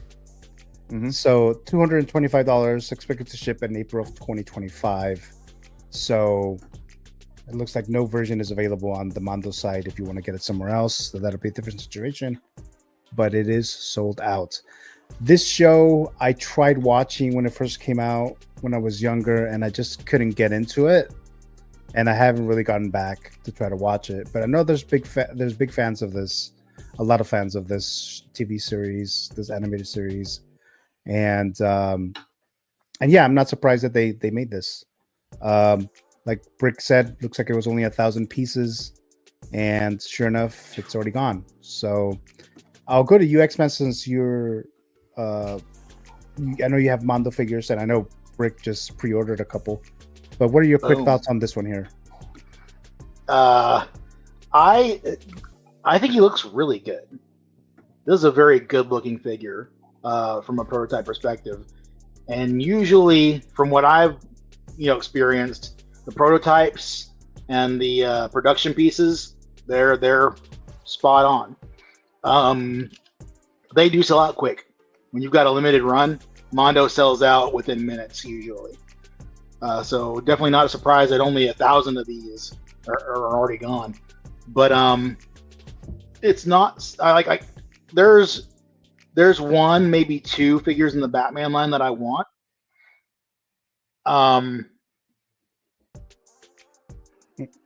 Not this one, though he looks really good. I just never could. I watched all of Batman Beyond, and it was fun, but I keep saying it. Old man Bruce Wayne just hurts my heart. I just don't like seeing it. So that always bothers, and that's just my own existential dread. It's a good show. It's a little too much Spider-Man in my Batman for me, I think. Like, you got the young hero who's he's got the problems of dealing with school and dealing with superheroing and trying to do family stuff, and he's got his girlfriend he's got to deal with, and oh no, here's the villain of the week. It's very Spider-Man for being Batman, but those are the general perils that a young superhero must face. So that's not a bad thing necessarily. But yeah, it's Mondo makes great figures. I mean, look at how impressive that size is when you see someone hold them. It's crazy. But Mondo makes great figures. I think if anyone's thinking about it, they should get it because they're gonna like it. If, like I said on the last stream, if they're thinking about it and they're worried about their wallet, don't get it because you're gonna go down a rabbit hole that you don't want to. So yeah. Yeah. So these are. I mean, this one is not as pricey as the other ones that we've seen, but yeah, limited run. But still, I still think they're quite a bit high still, but $225 for this one here. But Adam, I know you're not. I don't know if you're a fan of Mondo. I know you don't have any. But, no, I haven't seen any Mondos out in the wild, as I say. I'm a fan of Batman Beyond. I like that show. I'm really surprised they've never done a live action version of that. Right. They've kind of with the Flash, they kind of were going in that direction a little bit, I guess, and maybe a little bit in the Flash TV show when they did the Crisis on Infinite Earths. But I enjoyed the show. I haven't seen these in person. These figures, if they came out with a Hot Toys Batman Beyond or a Hono, I don't know if they're doing the comic book figures that way. I would consider getting a Hot Toys version of it for sure. I really like that show. What is this little? What is like an egg? I don't know what that is. That's Egg Baby. There was an episode where, the dealing with the school stuff. When they give you like the thing to take care of to simulate parenthood. Oh, yeah, okay. That's what this was. I mean, wackiness ensues. One of those situations. Pedro Lopez saying it sold out in 30 minutes or so, which is surprising because only Rogue sold out in less time. And then it says the rest of the limited figures usually took a day or two to sell out. Okay, so there was definitely a demand for this Batman Beyond figure. Venom was really fast too for the limited, but it wasn't 30 minutes. It was like 2 or 3 hours, but pretty fast. Yeah. Spider-Man took a couple days. I'm surprised about that too. Actually, that maybe they had a lot more of those. But Yomo says, I liked the Beyond show a lot when I was younger. I don't collect Mondo, but I had some thoughts about trying to get this. I love the look of the suit. Maybe if Hot Toys or third party did this, I'd be in. And then Pedro says, Return of the Joker movie is a great. Give it a watch. Yeah, it's so good. I don't think I've seen that actually. That's it's considered a good story. That's considered one of the best Batman movies, like animated movies, like top. Really? It's in everyone's top 10 list for animated. Yep. Like They did neuter it a little bit for TV because there were some scenes that they ended up cutting out, and I think they played it initially like it was, and then they changed it or something like that. And I think you might be able to find a copy of the original fudged with version that has like the Joker die. Somebody die. The Joker does the thing in a different way. Oh, okay. Yeah. Brick, have you had a chance to talk about this guy? No, not yet. I'm really loving the Mondo line. Oh gosh, help me. But I just now got into it with Spider-Man. I had said about a year ago that I would get into Mondo if they ever did Spider-Man. We got the teases. I was getting excited. Zord Photography and I were just like, yep, Spider-Man, we're getting them. Getting really excited. And I've gotten the 2 that they've, released. So not released, but, officially announced and ordered so far. It kind of looks like the next one's going to be the symbiote Spidey because that was the 3rd one they teased. So I'm assuming that would be the next Spider-Man. And then it's up in the air from there. But this one was really cool. With 1,000, limited 1,000. It was kind of like I had a chance to get it because I got in there like 10 minutes in, and I was like, should I get this? I'm not going to keep it, but should I get it and then have it, sell it, whatever? And then part of me is like, I hate it when people do that. You know what I mean? Like I don't know. So I didn't do that. The figure itself, I think that if you're looking at a 1/6 scale, I think it's too short. At 12 inches, it's good, but that's 12 inches with the ears. It should be like 13 inches with the ears, I would think. Because Spider-Man's 12 inches, Venom's 13 inches. I don't know. That's just my little nitpick there, but it looks great. His head sculpt looks even better. I think if I had him, I would have him with that sculpt on. Just looks really, really good. I love what Mondo's doing. If Hot Toys did this figure, I would not get it. I would have rather had the Mondo version. Anything animated, and I know I'm not trying to start anything. I think just anything animated. I want that animated paint. You know what I mean? Like I want this look. I don't want a Hano that's like somewhat animated, somewhat, seamless body, all that stuff. Man, I want the animated look. I want it to look like I just grabbed it from a TV screen and I have it. I want it to look like the figure that I had as a child. You know what I mean? With better paint applications, with all the accessories, because you get way more accessories with Mondo than you do with Hano, like 1,000,000 times more. It's crazy, and to me they look better because it has that animated look. It has what it really was on the show. And yes, the Dark Knight Returns looks great with Hot Toys and all of that, but that's that. With that movie or that book, I don't think it would look so good with Mondo. But like something like this, or like the 90s X-Men, 90s, Spider-Man, it's all Mondo for me. It has that coloring that just matches Mondo. And I love Mondo because they're owned by the Funko company pretty much. And it gets me really excited because they do stuff like this. Hey, we're going to drop this out of nowhere. Well, it was teased a while back, but we're going to drop it now all of a sudden. And there's only 1,000 of them, by the way. It's like trying to find those Chase Funkos. You know what I mean? So I love that Mondo is doing this because you never know what you're going to get, what's coming next. It gets me excited. Gets me excited for the Spider-Man line because they're talking about J. Jonah Jameson. They're talking about the Lizard, Doc Ock, Green Goblin, Black Cat. Like it's going to be a really, really cool line that I'm super excited for. And dang, like I'm all for Mondo, man. And at $225, I don't think that's bad. A lot of people are saying it's high because it's more like plasticky, but look at everything you get. Look how good they look, and look how limited they are. And they release a lot faster. And look how many, and they release so much faster, and all the accessories. Like there's a reason why their price is a little steeper than other toys, and they're 6 scale. So why not?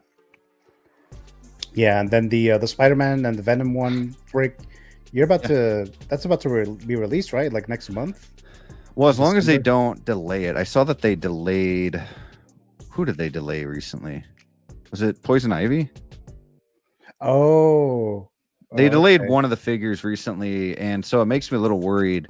I think that I think Spider-Man's like December to January, and Venom's like January. Oh, okay. So you know, a couple months out of the way, but man, that Venom looks. I think between Venom, Rogue, and Cyclops, those are like the 3 best looking Mondo figures I've seen. And Mr. Freeze looks awesome too. Not gonna lie. Yeah, Mr. Freeze. I wanted Mr. That Freeze. Man Bat is sick as man. That one's huge too, right? Wingspan and all that. Yeah, he's big. He's a big boy. Yeah, I'm excited. I'm excited to be able to actually talk about it because right now I'm just a fanboy that hasn't even held one. You know what I mean? Like I'm excited to like. Yeah. Because to me, you know, NECA figures, their joints are super tight when you take them out of the box, and it's kind of a pain in the butt to take off their hands. They're like stiff as hell and really bothers me. And these are a little more pricey, but hopefully in X-Men, you can speak more on this. Like, is everything super stiff, or is it pretty much, are you good to go? They're fairly stiff. And with a figure like this, where he's got such thin extremities, you're probably going to want to heat them up. But mileage may vary because I have Rogue, who's also got pretty thin like legs and arms, and I got her, and when I got her initially, her joints were, you know, they were sturdy, but they were easy enough to move, but they held, you know. And there were a couple of QC issues with that figure that they caught before they shipped them all out. And they hit us all up and they're like, hey, you know, if you see this issue, let us know. We'll reissue something. And I ended up getting a new body for mine. And the new body that I got for my Rogue was very, very stiff. So you definitely, you might want to consider, you know, heating that up. You may not have to, but maybe you will. I don't know. And another thing too is because they are so stiff, a lot of people are, you know, afraid to really bend them and don't really bend them all the way. But I'll tell you right now, I got the Logan figure, and he is. My problem with Wolverine figures is they're all too tall. Every single one of them. It doesn't matter which version it is, they're all too fucking tall. No. And I have to crouch them down to make them look, you know, even close to being a proper height. It's a real pain in the ass. My biggest bitch about Wolverine figures. But the Mondo one, he is crouched down so low. Because they've got the double joints, you know? And they got the articulation in the ankles, and he crouches so low that he looks, you know, close enough to the height. I can tell that he's not right, but he still is lower than, you know, maybe a Hot Toy would be. So there is that. But definitely, if you want to be careful, heat him up. Yeah, I'm surprised critics gave it 100%. Wow. Yeah, I don't know how many. It could be one critic. But it's like it just doesn't have that information. Yeah, it's X-Man. He's a critic. Yeah, it was great. It's a good show. I think it's a good. I watched. Yeah, well, it was good. Yeah, I remember watching. I don't want to say I watched all of it, but I watched a lot of it when I was a kid. I don't remember everything, and I tried to rewatch it a few years back because I think it's on Max.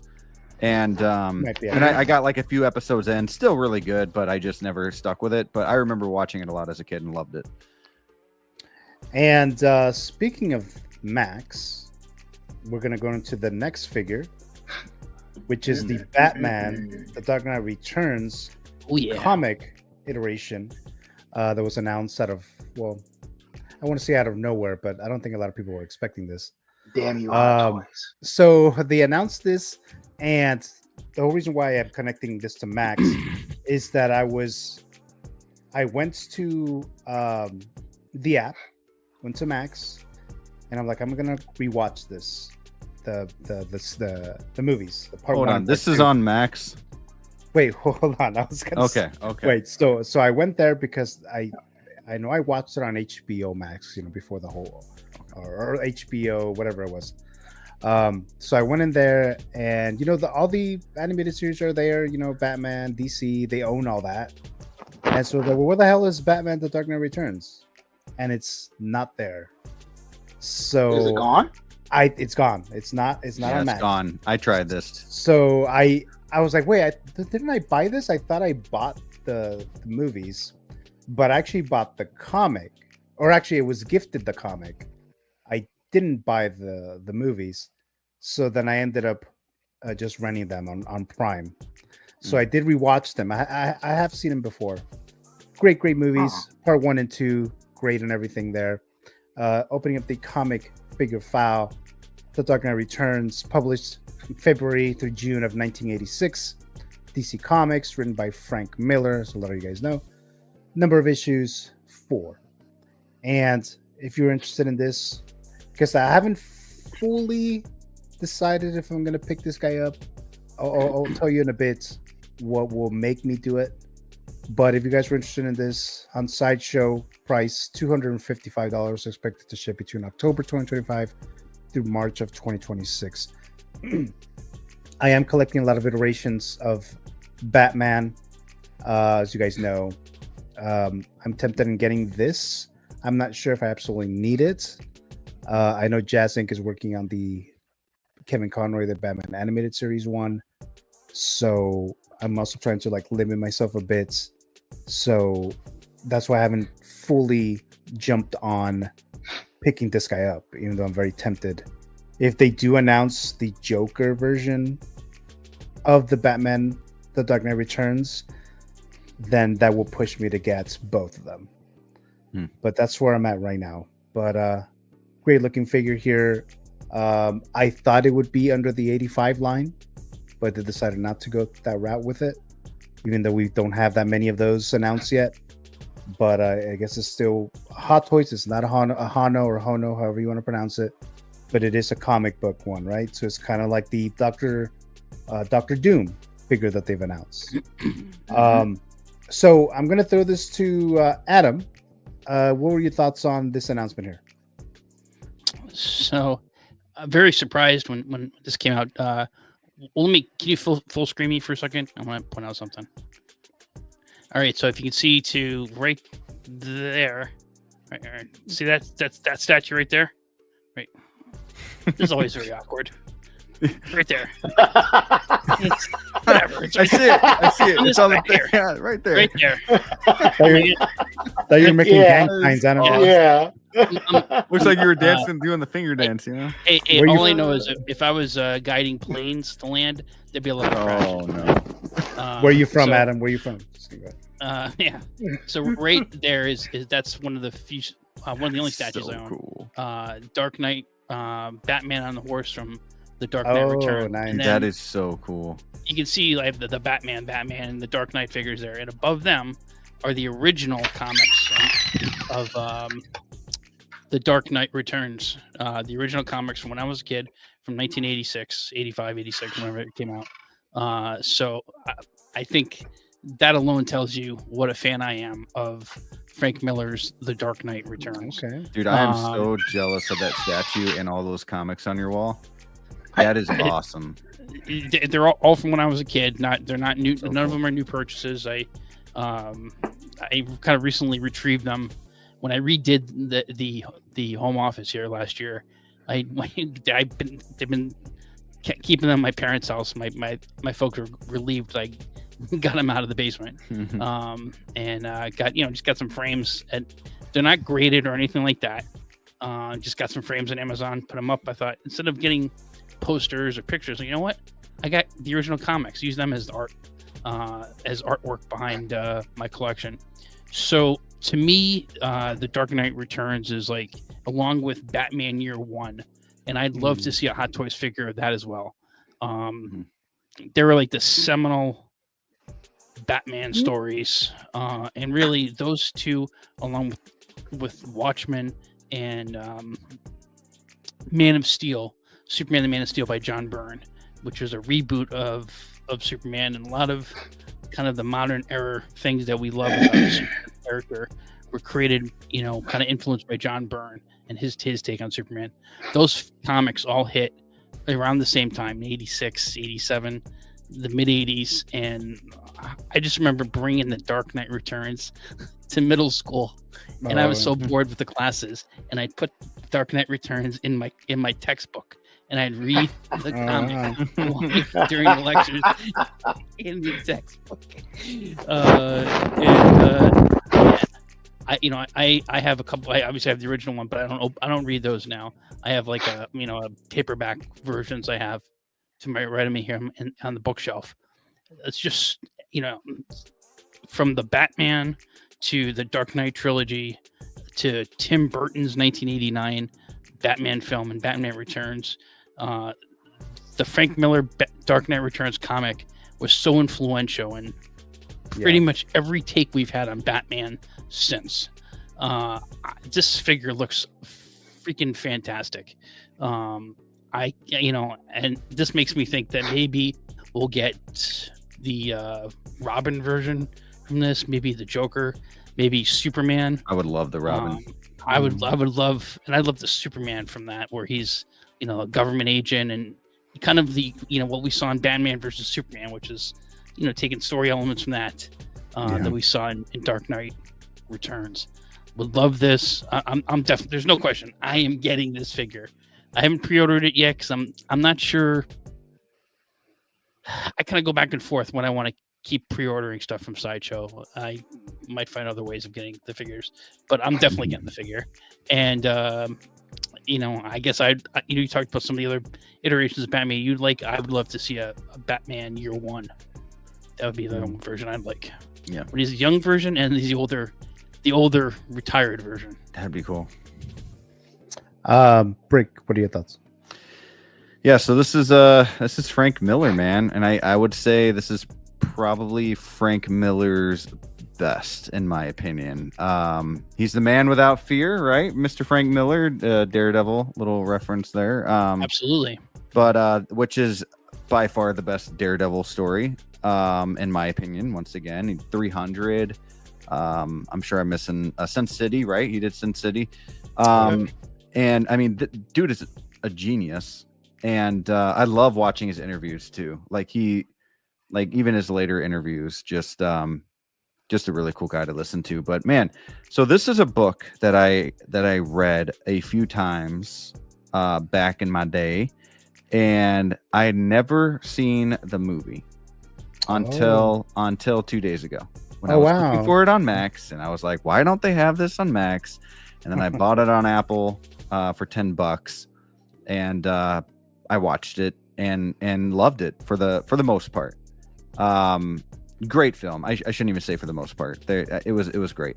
And my kids were really liking it too. The first half, before it got a little crazy, and then when it started getting a little bit more violent, they weren't. Oh yeah.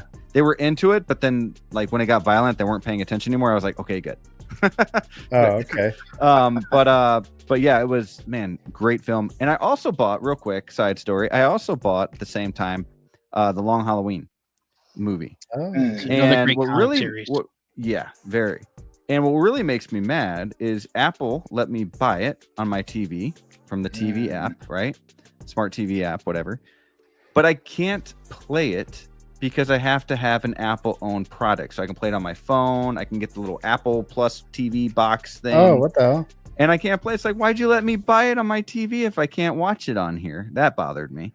So I haven't watched that yet. But you have Apple TV Plus?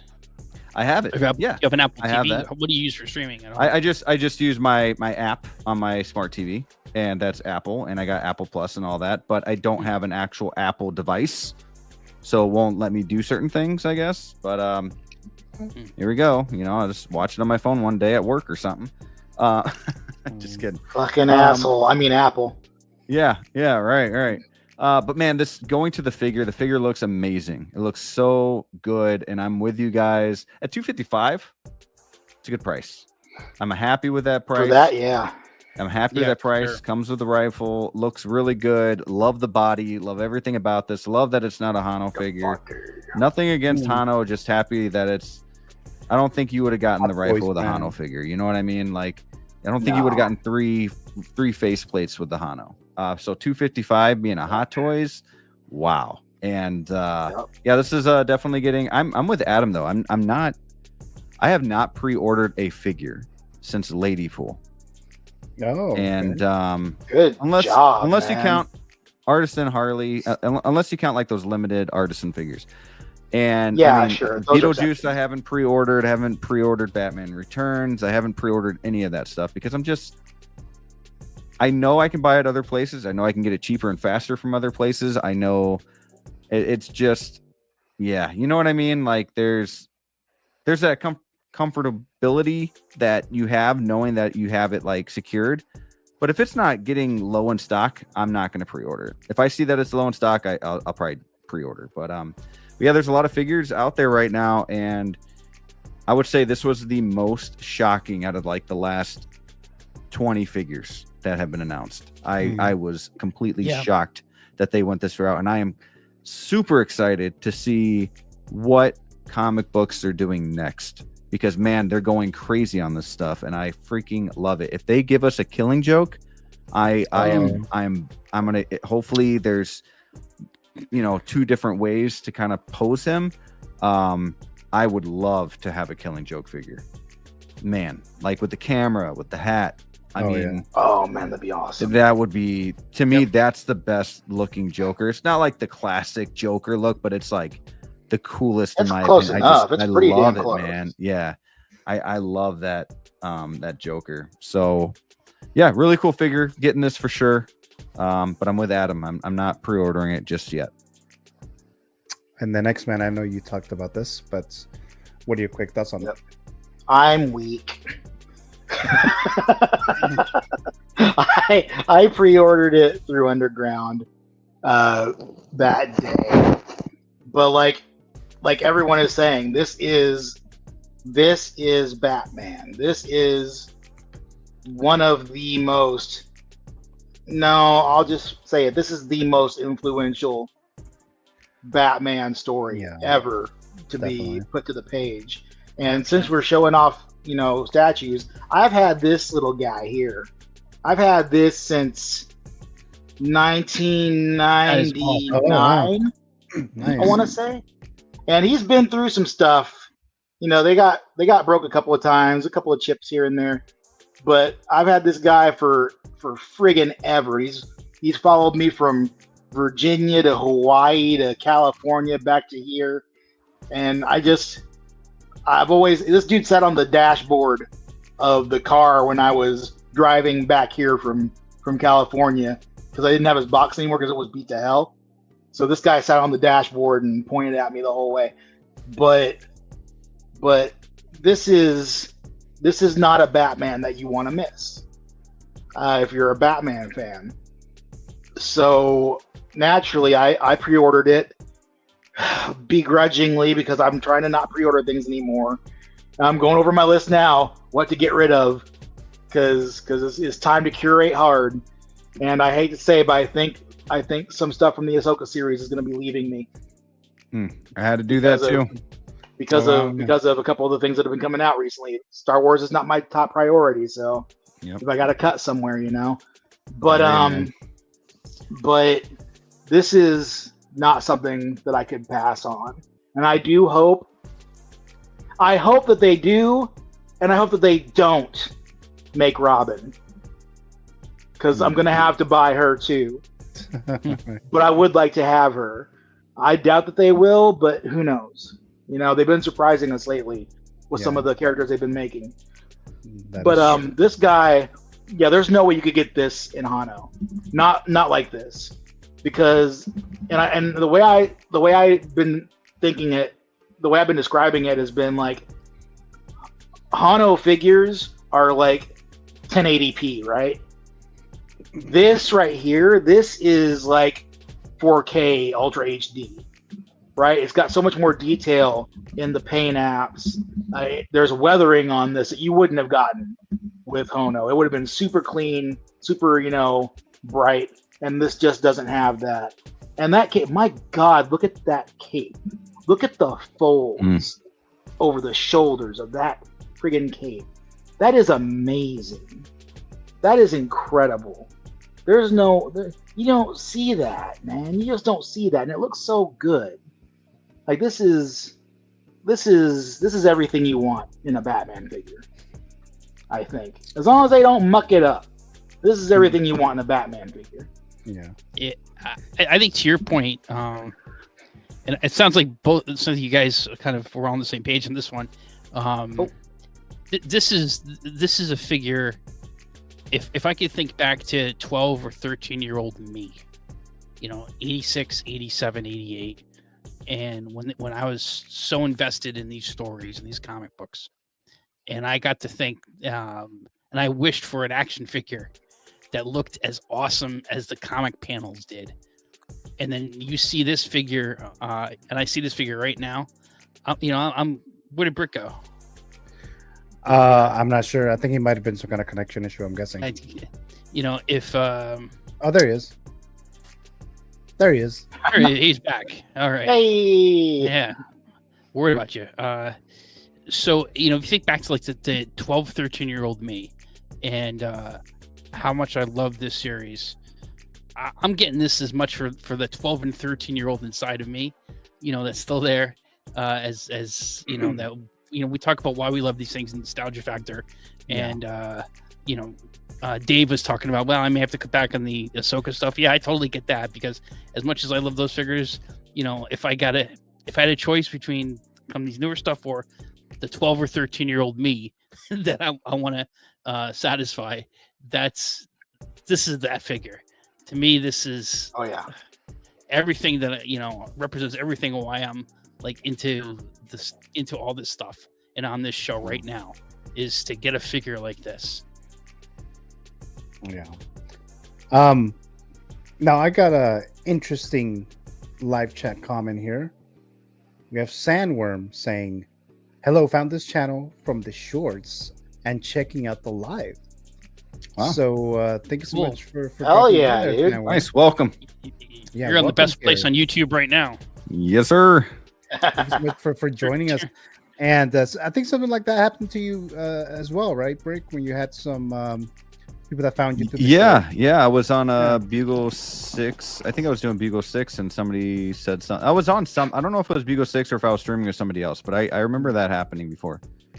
Yeah. So again, thank you so much, Sandworm. Hopefully, you can join us here tonight and any future episodes. Thank you so very much there. Any other thoughts, guys, on this guy here before I think we're moving on to the fantasy figure zone. Which faceplate are you guys going to use for most of the time? Ooh. Mouth closed, Grimace, I think. Let's look at the face plates here. A little more stoic. Yeah. Oh, I think I'm with you. The one on the right, I think I'm gonna do. Is that the one? You're talking about? Yeah, I think that one would. I kind of like the one in the middle too. This. I like the one in the middle too, with some action poses. Probably the one on the right. Dude, but I could use the one on the left. Like, this makes me want to get the 2.0 Batfleck even more. Because I've been debating it. I only have one complaint on that. And because I think, for the figures, the price is right. Looks awesome. My only complaint is, why do we have to wait till 2026, possibly? Like October of next year, it's because there's no licensing. It just seems like compared to, and I know it's the Hano, or they're less, I don't know if they're less detailed or what, but it seemed like those figures came out pretty quickly. It's, I don't know why why would this one will take so long? They want people to buy Batfleck 2.0 while they're excited about this one. Maybe. Yeah, but that's already been announced, the Batfleck. I'm going to get both. Yeah, I know. Or maybe they don't want people to cancel their Batfleck one, knowing that they're still going to. I don't know. I don't know. Yeah. Maybe it's more like a business, like trying not to put too many Batmans out at the same time. That's a good question though, because like that I think about that a lot with figures. Like, why am I waiting a year to 2, sometimes longer? You know, like, and it's for the most random figures too. Like, I remember Wanda from WandaVision took over 2 years. Like, why? Yeah. And you still had bad shoulders. Like, why is this? Still had issues. Yeah. Yeah. And then you could have bought her way cheaper later. Yeah. I love that head sculpt, though. That's a great figure, though. I do like her a lot. Yeah. Alrighty then. So I think we already talked about all the figures here for tonight. So we're gonna enter the fantasy figure zone. But before, let's do what I usually do here. We transition from this to the fantasy figure zone, and I'm going to show this collaboration that we worked on here with some of the fellow collectors here. So here we go. Action! Oh. You're there. If you haven't already, what are you waiting for?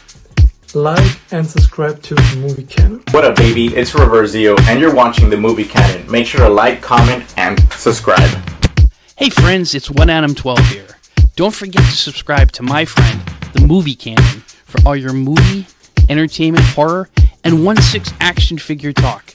Thank you. Guys, if you aren't already subscribed to the Movie Canon, make sure that you do so, because you are totally missing out. Go ahead, hit that subscribe button, hit the like, and hit the notification bell so you know the next time. What's going on, everybody? Flavio here from the House of Collectibles, and you guys are watching the Movie Canon. Don't forget to grab your popcorn. Don't forget to grab your drinks.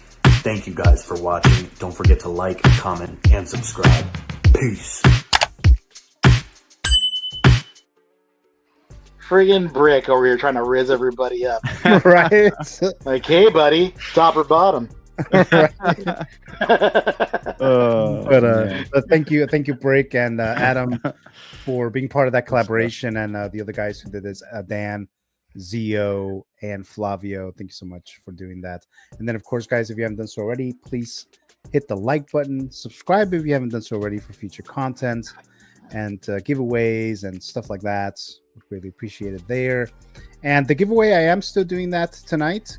So if you're in the live chat, we'll do the giveaway. Hopefully there's still quite a bit of you guys. If it's only like maybe a couple of you, then it probably won't, but that's still a plan here for tonight. But let's go ahead and enter the fantasy figure zone. So just the 3 of you guys here. So like always, I asked you guys for a figure, a character that you would like either to Hot Toys in or JAZZINC to manufacture, one that they've either never done, or it could be a 2.0, or if we're at the point that there'll be a 3.0. So you guys give me your choices there. So let's go ahead and reveal the first one. And let's see, who do we have here? So let's start with Adam, since we haven't had him on here for a couple weeks. So here you go, Adam. Go ahead and take that away. Oh, wow. Yeah, this is Daniel Day-Lewis as Hawkeye, not Hawkeye from the Avengers, mind you. Right. Yeah. that would be an interesting for Secret Wars or some alternate universe. That'd be a little in joke. He comes out as Hawkeye from the Avengers with Tom Cruise as Iron Man. Oh yeah, Hawkeye from that. from Last of the Mohicans, a quintessential American novel, and the movie was by his first name is escaping me. Mann is his last name. He did Heat. He did Michael Mann. Michael Mann, thank you. Michael Mann. And it's takes place during the French and Indian War, and actually the story takes place not far from where I live in the north of Albany, New York, and near Lake George, and just an awesome movie from the late '90s. Just a great action adventure movie. Madeline Stowe's in it. Definitely, if you haven't seen it, definitely check it out. showcasing a lot of the history of New York State. I don't know, love to see it. I'm always a fan of the kind of one-off type things. Oh yeah, yeah. I remember seeing this movie. I think it was a solid movie. Daniel Day-Lewis, great performance, and a great musical score too. I don't remember the musical score, but yeah, I mean, to have a Daniel Day-Lewis figure, I think I would probably pick the Butcher from Gangs of New York as far as a figure. But definitely solid pick there, Adam. Brick or Dave, have you guys seen this movie, or what are your thoughts on this? Yeah, I was. When did this come out again? You know what? I don't even know actually. Was it late the 90s? Was it 90s? Mid to late 90s. Because I remember when this movie came out. I just don't remember when. It says 92. 92. Okay. 92. I remember seeing it. I don't know why I was watching this when I was 12 years old, but I just remember really disliking the bad guy, the native bad guy from the beginning of the movie. I think it was the dude with like the shaved sides, and he was like Wes Studi, the actor's name. He was also in. He actually was in Heat as well. Oh yeah, I really did not like his character. I was very mad at him for being a butt. but I don't remember like everything about it. I probably should watch it again because I do remember enjoying it, thinking it was a good movie, you know, with my 12-year-old brain not really knowing, I guess. But I didn't dislike the movie. Yeah, James Fenimore Cooper was the author of the novel. He's, you know, this is one of these books where, you know, you maybe had to read back in the day in history class or something, or English class in high school. But the movie was a lot more exciting than the book. Oh, okay. I would also like a Daniel Day-Lewis Lincoln. Just throwing it out there. Brick, yeah. What are your thoughts, Brick? I have never seen this movie. I've heard about it. I have heard that it's really good. Between this and I think it's called Dancing with the Wolves, I've never seen that either. Oh yeah. Two movies that I've been meaning to watch at some point in my life. I haven't. And I love movies like this, you know, like this time, and all that. But I didn't know that the guy from Gangs of New York played in it, so that's cool. But yeah, I mean, it'd be a cool figure. I love it when they do one-off figures with especially with Hot Toys, and you know, you have like Like it just be there's so many out there that I wish that they would do, but I mean, yeah, do something like this, do something like Braveheart. You know what I mean? Like something a little different. Yeah, I'd love it. So I got to see this movie. Before I can say more about it, I really want to see this movie. And Adam, is this movie is not as long as Dances with Wolves, right? No, this is I want to say this is around 2 hours long. Dances with Wolves is closer to 3 hours long. Yeah, I remember that being pretty long. But yeah, any other thoughts before we move on to, I think the next one is Dave's pick. So let's go and review that one here. So X-Men Supreme, go ahead and take it away. It's Jean Grey, you know? Yep. Like, I would love, and I'm sure Mondo's going to do it eventually. They're working their way, you know, to Jean. I do want Mondo's animated Jean, absolutely. But I also would like to have Hono make one, or if not Hono, maybe one of the third parties. Like, I think Soso, was it Soso? Yeah, they had like a little chart out of like a whole bunch of different X-Men, and they had marked off the ones that they had already done. And Jean was on that list, because I would love to have something that would go with, you know, that Rogue and Gambit that they made, that would also fit in well with the Sideshow Wolverine, because he fits well with those two. So it'd be nice to have something like that, either by Hono or by Sideshow even, or, you know, somebody. But I would love to, I want to flesh out my X-Men team. I want more X-Men. I want more mutants. And that's just the long and the short of it. And you got so many Wolverines, you got to have at least one Jean. Oh yeah, most definitely. Yeah, so what's up with that? Why don't we have Jean Grey more often? Like, she's a lovable character. You know what I mean? Like, it's shocking.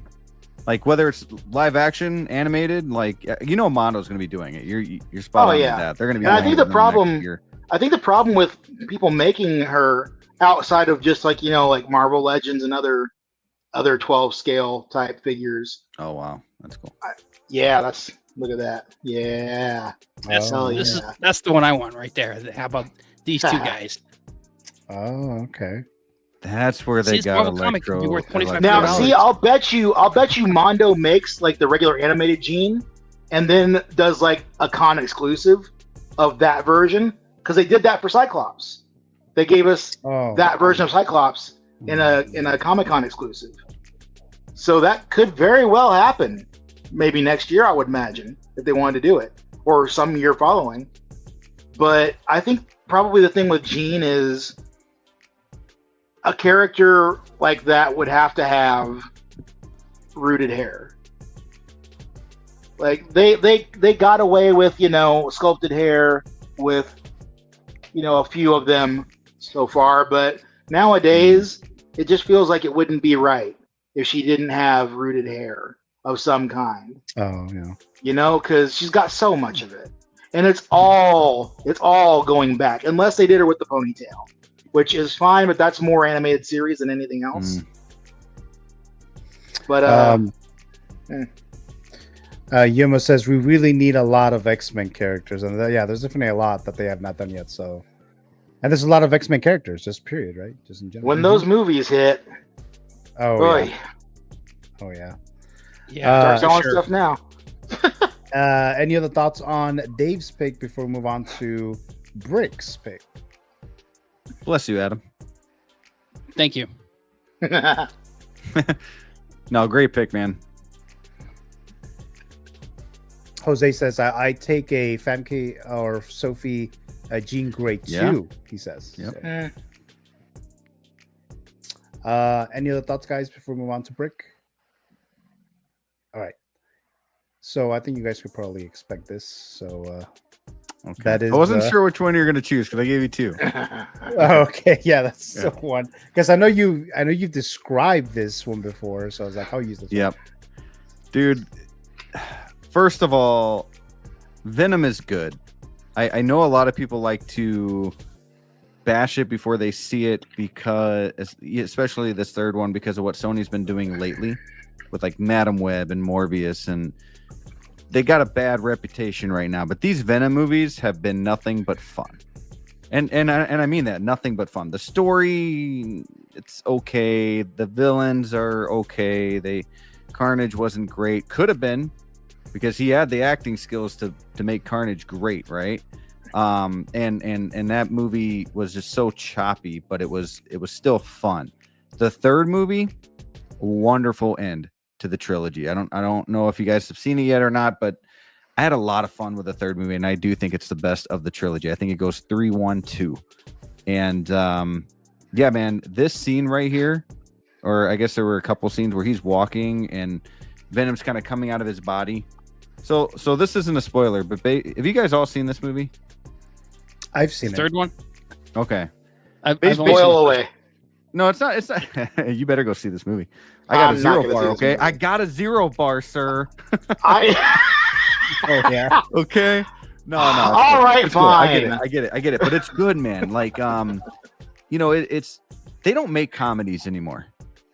Like, they don't make movies like The Hangover. They don't make movies like Superbad. They just don't make comedies these days, because, you know, so like this is the closest we get to like a good comedy, in my opinion, is, you know, when they get superheroes like Thor or Venom or whatever and do some comedy. And this scene right here, basically, if he turns into full Venom, something will be able to track where he's at. So he always comes out of his, you know, shoulder or whatever, his back, and that way he can't track him. So it's really cool. The dude's got no shoes on. Sometimes he's got one shoe on. So that would be a really cool look to this figure. We have Venom from every single movie except from the third one. If we just get an Eddie Brock one time we got, we got this head sculpt, make it a little older looking, or do we? No, we don't. We don't have this head sculpt. But man, like we got half of the head sculpt, I guess, from Bane, but not all of it. Right. Man, I love Tom Hardy. I love Eddie Brock. I love Venom before these movies. And I mean, these movies aren't an A+ or anything like that, right? But they're a solid, fun watch, and love what Tom Hardy did, making these movies special, and a great 8 years. And I think this would be a really cool figure with the, the button up, and just fit in, with the Venom figures. So yeah, definitely a must. I saw the movie. I thought it was okay. I never loved the Venom films, and you and I have talked about that before, Brick. Yeah. So I would say maybe it's like 2, 3, then 1, as far as the ranking of the Venom films. Okay. Mainly because I did like Woody Harrelson. I thought all the movies were kind of like okay, but I really didn't like the first one. I think it was because I had really high, I was expecting much from that first one, so that really like soured on me when I watched that first one. So that's why it's like towards the bottom of it. But any thoughts, guys, on Brick's pick? No, I really like Tom Hardy, and I like the Venom character. I saw the first one. I have not seen 2 or 3. I would love to see Venom in Spider-Man. So I was going to ask you guys that for especially for Adam and Dave, you guys don't really seem to like this trilogy, but would you, if Venom ends up in Tom Holland's universe, would you want it to be Tom Hardy? That's really hard. Tom Hardy. Saying Tom Holland and Tom Hardy in the same sentence is hard. Dude's an awesome actor. I think my complaints about the Venom films. Well, I've only saw the first one, so I can't say about 2 or 3. It has nothing to do with Tom Hardy. Tom Hardy was fantastic, and his take of the character was great. I just didn't like that. I didn't like the story. I didn't like that it wasn't connected. My complaints are with the studio, not so much the filmmakers. The filmmakers probably did the best of what they could based on the limitations they had before them. Yeah. So I think he deserves to play, if he wants it, to play Venom, and in a Spider-Man film. Yeah. The only way I'm going to be good with that is if they start it from scratch. Sure, Tom Hardy can do it because Tom Hardy's great, but not this Tom Hardy Venom. Not this version. This version was ruined from the jump, as far as I'm concerned. Like I don't want to sit here shitting on it all the time. Well, if you see Venom 3, there's a way that they can do that. Not exactly. No, it's fine. But not. I just don't want to. I'll spoil it off of air. But there's a way they can do it to where Peter Parker gets the symbiote, and then Eddie Brock, Tom Hardy is still there, and maybe they just don't remember each other without spoiling too much, and then it kind of starts over and makes its own story. So there's a way that can happen. Yeah. So I'm just because I'm so fundamentally against Sony's Spider-Man-less verse, and the only reason I watched the first 2 Venom movies was because I kept seeing clips of that little end credit scene where he ended up switched over into the MCU, and I said, well, if they're gonna put him in the MCU, if they're gonna do something with that, I gotta see what happened before. And I went into it with to counterpoint Gio's point. I went in with 0 expectations because I expected it to be shit. And I've talked about that before about people being a harumph going into a movie or a show already. Yeah. But also I knew that I wasn't getting a proper Venom, right? Like it doesn't matter how good it could have been. A great movie. It doesn't matter because Spider-Man wasn't involved, and that's where I am. But you got to see the third one, man. But I will say that I went in to watch. I watched the first Venom because the second one was in theaters. So I watched that. I paid to watch it on friggin' Amazon, and then I went to see it in the theater, the second one. And I tell you, I had never been more mad at myself for watching a pair of movies in my damn life. But I will watch the third one because you went and got a 0 bar, so okay. Oh, there you go. There you go. Here's why you have to see the third one. Because Null is coming, and its Secret Wars is coming, and I truly believe that this Venom is, and it doesn't say at the end of the movie or anything, but I think this Venom will be in Secret Wars. The Null from this Venom will have a big part in that. I think it's now, have they screwed up before and disappointed me? Yeah. Like you get your hopes up, and I think that could happen again, but I think there's a huge chance that all this is going to come together with Tom Holland. And he's even talking about like fighting Tom Holland one day. Oh. He's only getting older. You got to do it. That he is. So. One other caveat. He needs to get rid of that stupid ass voice. I don't know what the hell he was going for with that. But no. You're hating on everything I love. Wow. I'm sorry. That voice was a decision that somebody made. Okay, look. Consciously. You know I'm a huge Spider-Man fan. You know that this Venom and comic or animated, whatever you want to talk about, is not the same, right? Like, I know that. And I was disappointed in the first one, the first time I saw it. Then I saw it again, and I started realizing, like, okay, just take that away. It's fun. And I like I said before, I found it as a fun movie. And as the movies went on, the ending of this film right here, it's actually really cool. And I'm not gonna lie, I teared up. And I don't tear up a lot in films unless it's like Titanic or Interstellar. Okay, like, you know what I mean? Like I tear up in those films, and I think I even teared up in Dark Knight Rises.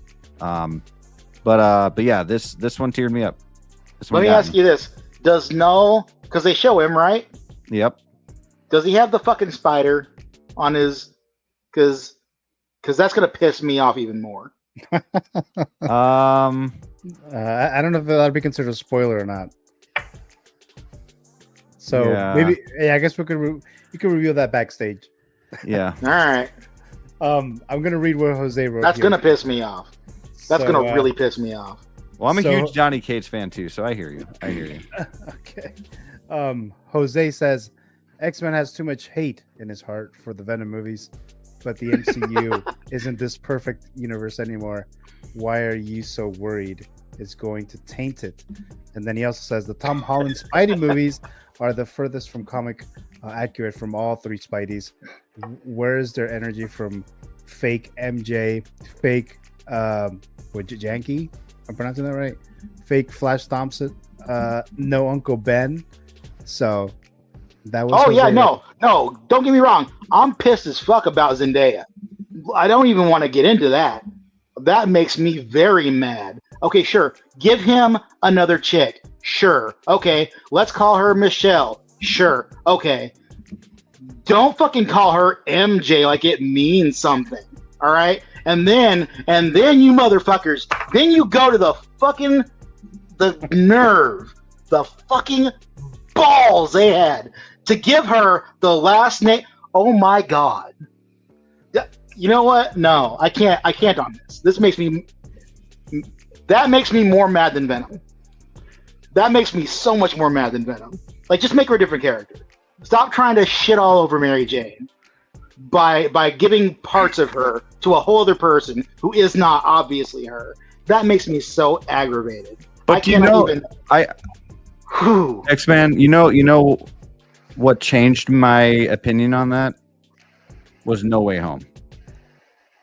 How so? No Way Home, sure, call her something, whatever. Call her something else. But No Way Home, at the end of that film, it was, I think, the best ending besides Endgame and besides Infinity War. Like a trilogy in the MCU, the best ending. Like that was the way that she forgets and the chemistry that they had, and that's his MJ. You know what I mean? Like a different universe, so it started all to make sense and why things are different, you know. And I guarantee you they're talking about Black Cat. He's gonna meet Black Cat, he's gonna meet his Gwen or something like that. And I just it all kind of came together full circle. And I'm pretty hard on Tom Holland. That's your fine. point. I don't your point, Brick, that I think there's always something. As much as Peter Parker, there's comedy to him. He's got a lightheartedness. He makes jokes when he's fighting villains. There's a tragedy besides the death of his uncle. There's always a tragedy to his stories, and there's a tragedy that he's got to sacrifice, you know, his old identity and his connection to MJ and to his friends for the greater good. So at the end there, where they're kind of going off to MIT or they're doing their thing, there's a tragedy to that I thought was good. That's a tragedy. He loses Aunt May. He loses Iron Man. Like he's gone through the most. And I am not a fan of Homecoming. It's my least favorite Spider-Man movie, even more so than Spider-Man 3. I just think I enjoy it more after the trilogy because you gain some love for a trilogy, sure. And I love Vulture in that movie. But like that No Way Home, I grew so much love for Holland and that story because he really showed up with the other 3 Spider-Man. And I'm so excited to see what comes next. I'm really hoping that MJ is like his final girl or whatever you want to call it. Like I hope at the end of the day they end up together kind of thing. But I want him to have that Black Cat where he's, you know, getting teased a little bit and kind of like, oh no, what do I do? And kind of having another girlfriend over here. I think that'd be cool to have that. But yeah, MJ, I grew to like that. And knowing that they're like together in real life and that chemistry kind of reminds me of like Emma Stone and Andrew Garfield. You know, they were together in real life and had that chemistry. So it's just, but I hear you, man. Like when I first saw the first Spider-Man movie, I was like, what? You know what I mean? Like, okay, like whatever. Oh, see, the character is great though. I like Michelle Jones. I think she's a really good character. And I think they did a really good job making her what she was. I just think that it's shitty of them to rub it in our faces, those of us who care, the Mary Jane thing, because let's give her the last name Watson. Oh, she doesn't like it, but she's MJ Watson, everybody. No, fuck off with that bullshit. Go straight to hell with that shit. No, so like the Robin Dark Knight Rises. That made me mad too. That was just stupid. That was lazy ass writing. That was not necessary. They didn't need to do that. That was dumb. They were stupid for that. That was shit. That was just complete. I love the Dark. You know, I feel like I'm the complete opposite. I disagree with you on that one. All right. Well, thank you so much, guys, for all this. Robin. Fuck.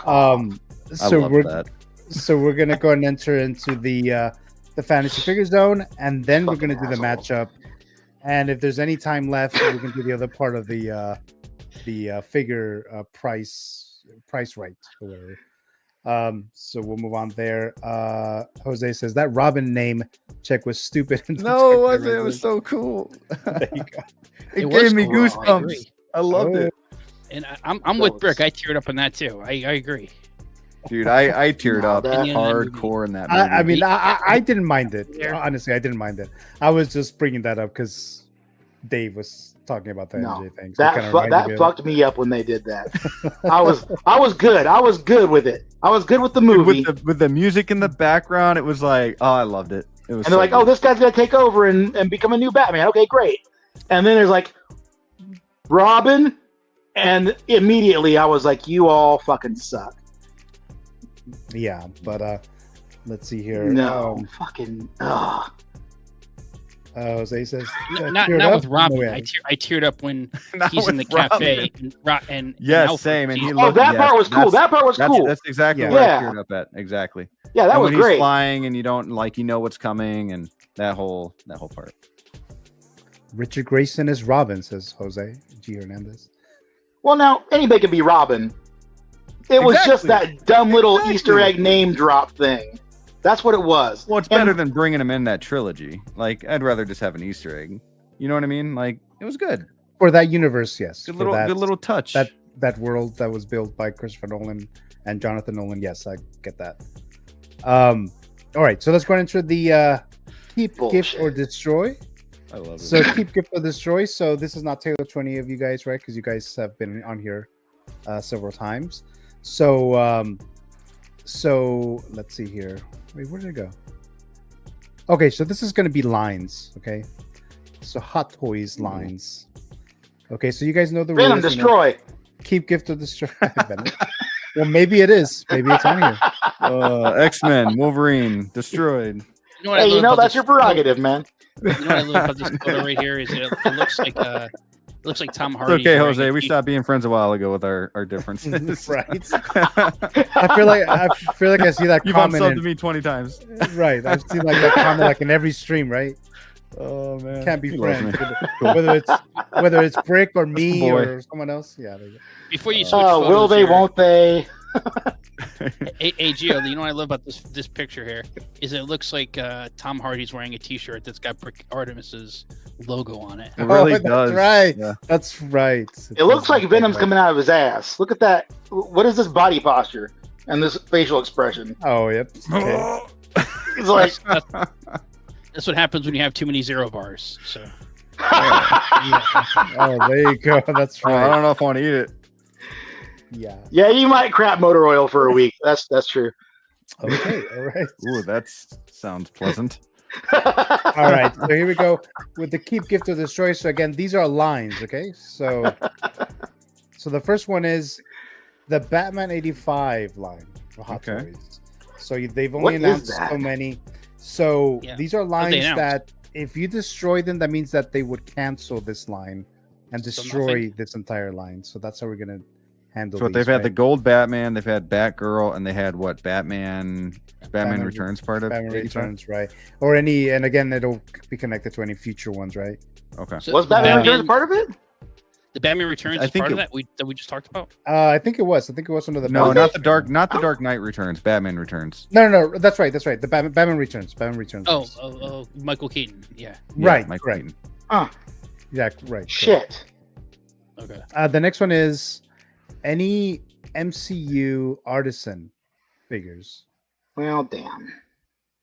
So that includes. Well, damn. So that includes Black Widow.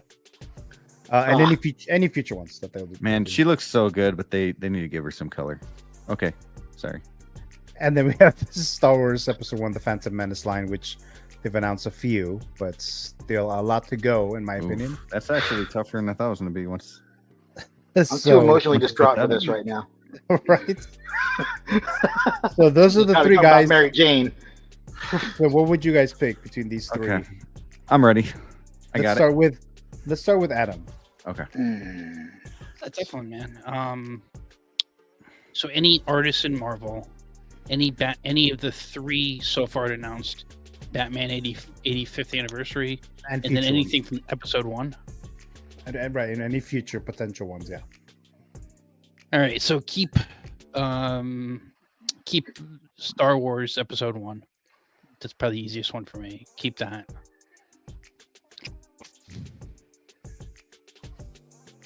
I don't know. This is hard for me because I'm not planning on getting any of the artists so far of the ones announced, Artisan Marvels, and I'm definitely not planning on the Batgirl, the other Batman, and that Batman Returns looks awesome, but I just got Batman 89. Really? So yeah. For that reason, I don't plan on getting it. I'll gift Batman to Brick because he loves Batman Returns.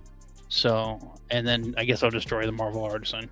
But that's, I'm kind of on the fence on both of those, but I'm doing a good deed. All right. So how about you, Brick?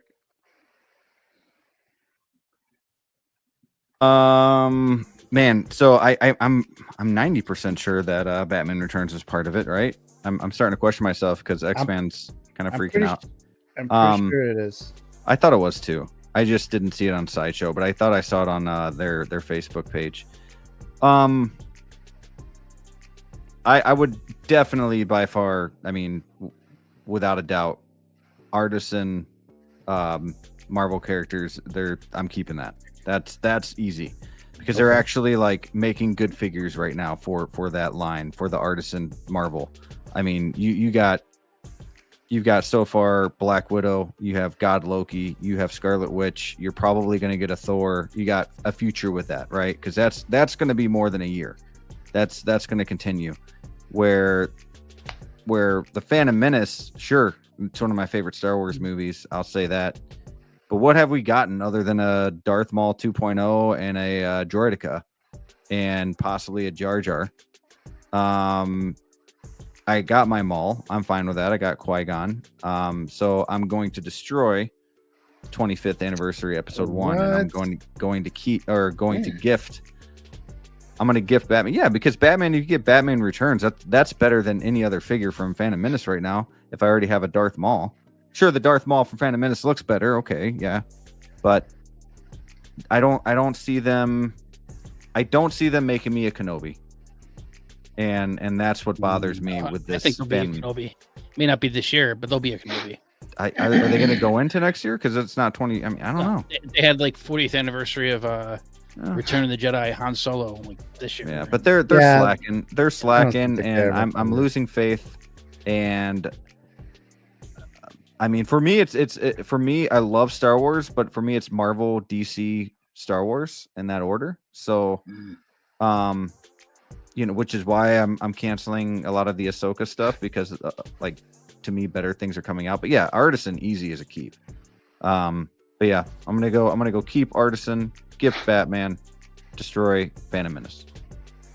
Yomos is asking, is Marvel Artisan only what's been announced so far, or now and future announcements? Yeah, it's now and future announcements. Mm-hmm. Yeah. So X-Men, what would you do? This is very tough because, like Brick, my allegiance goes Marvel, DC, then Star Wars. As far as the destroy factor goes, the parts of Star Wars that hit for me are the Old Republic and the Clone Wars era.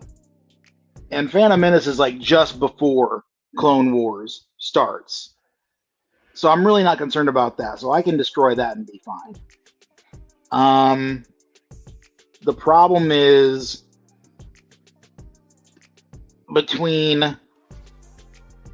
because the only figure in the 85th anniversary Batman line that I care about is Batman Returns. That is my favorite Batman movie. So far. And I worry about that too because they didn't put this most recent Batman. Well, I don't care about that because I'm getting the one from JAZZINC. And I'm not, Hot Toys isn't getting my money for that figure. They're just not. But like, they didn't put this most recent one in that, and he could easily fit there, which makes me wonder, are they going to do more? I mean, they could have easily put this one in that line and made people more hyped for the line, right?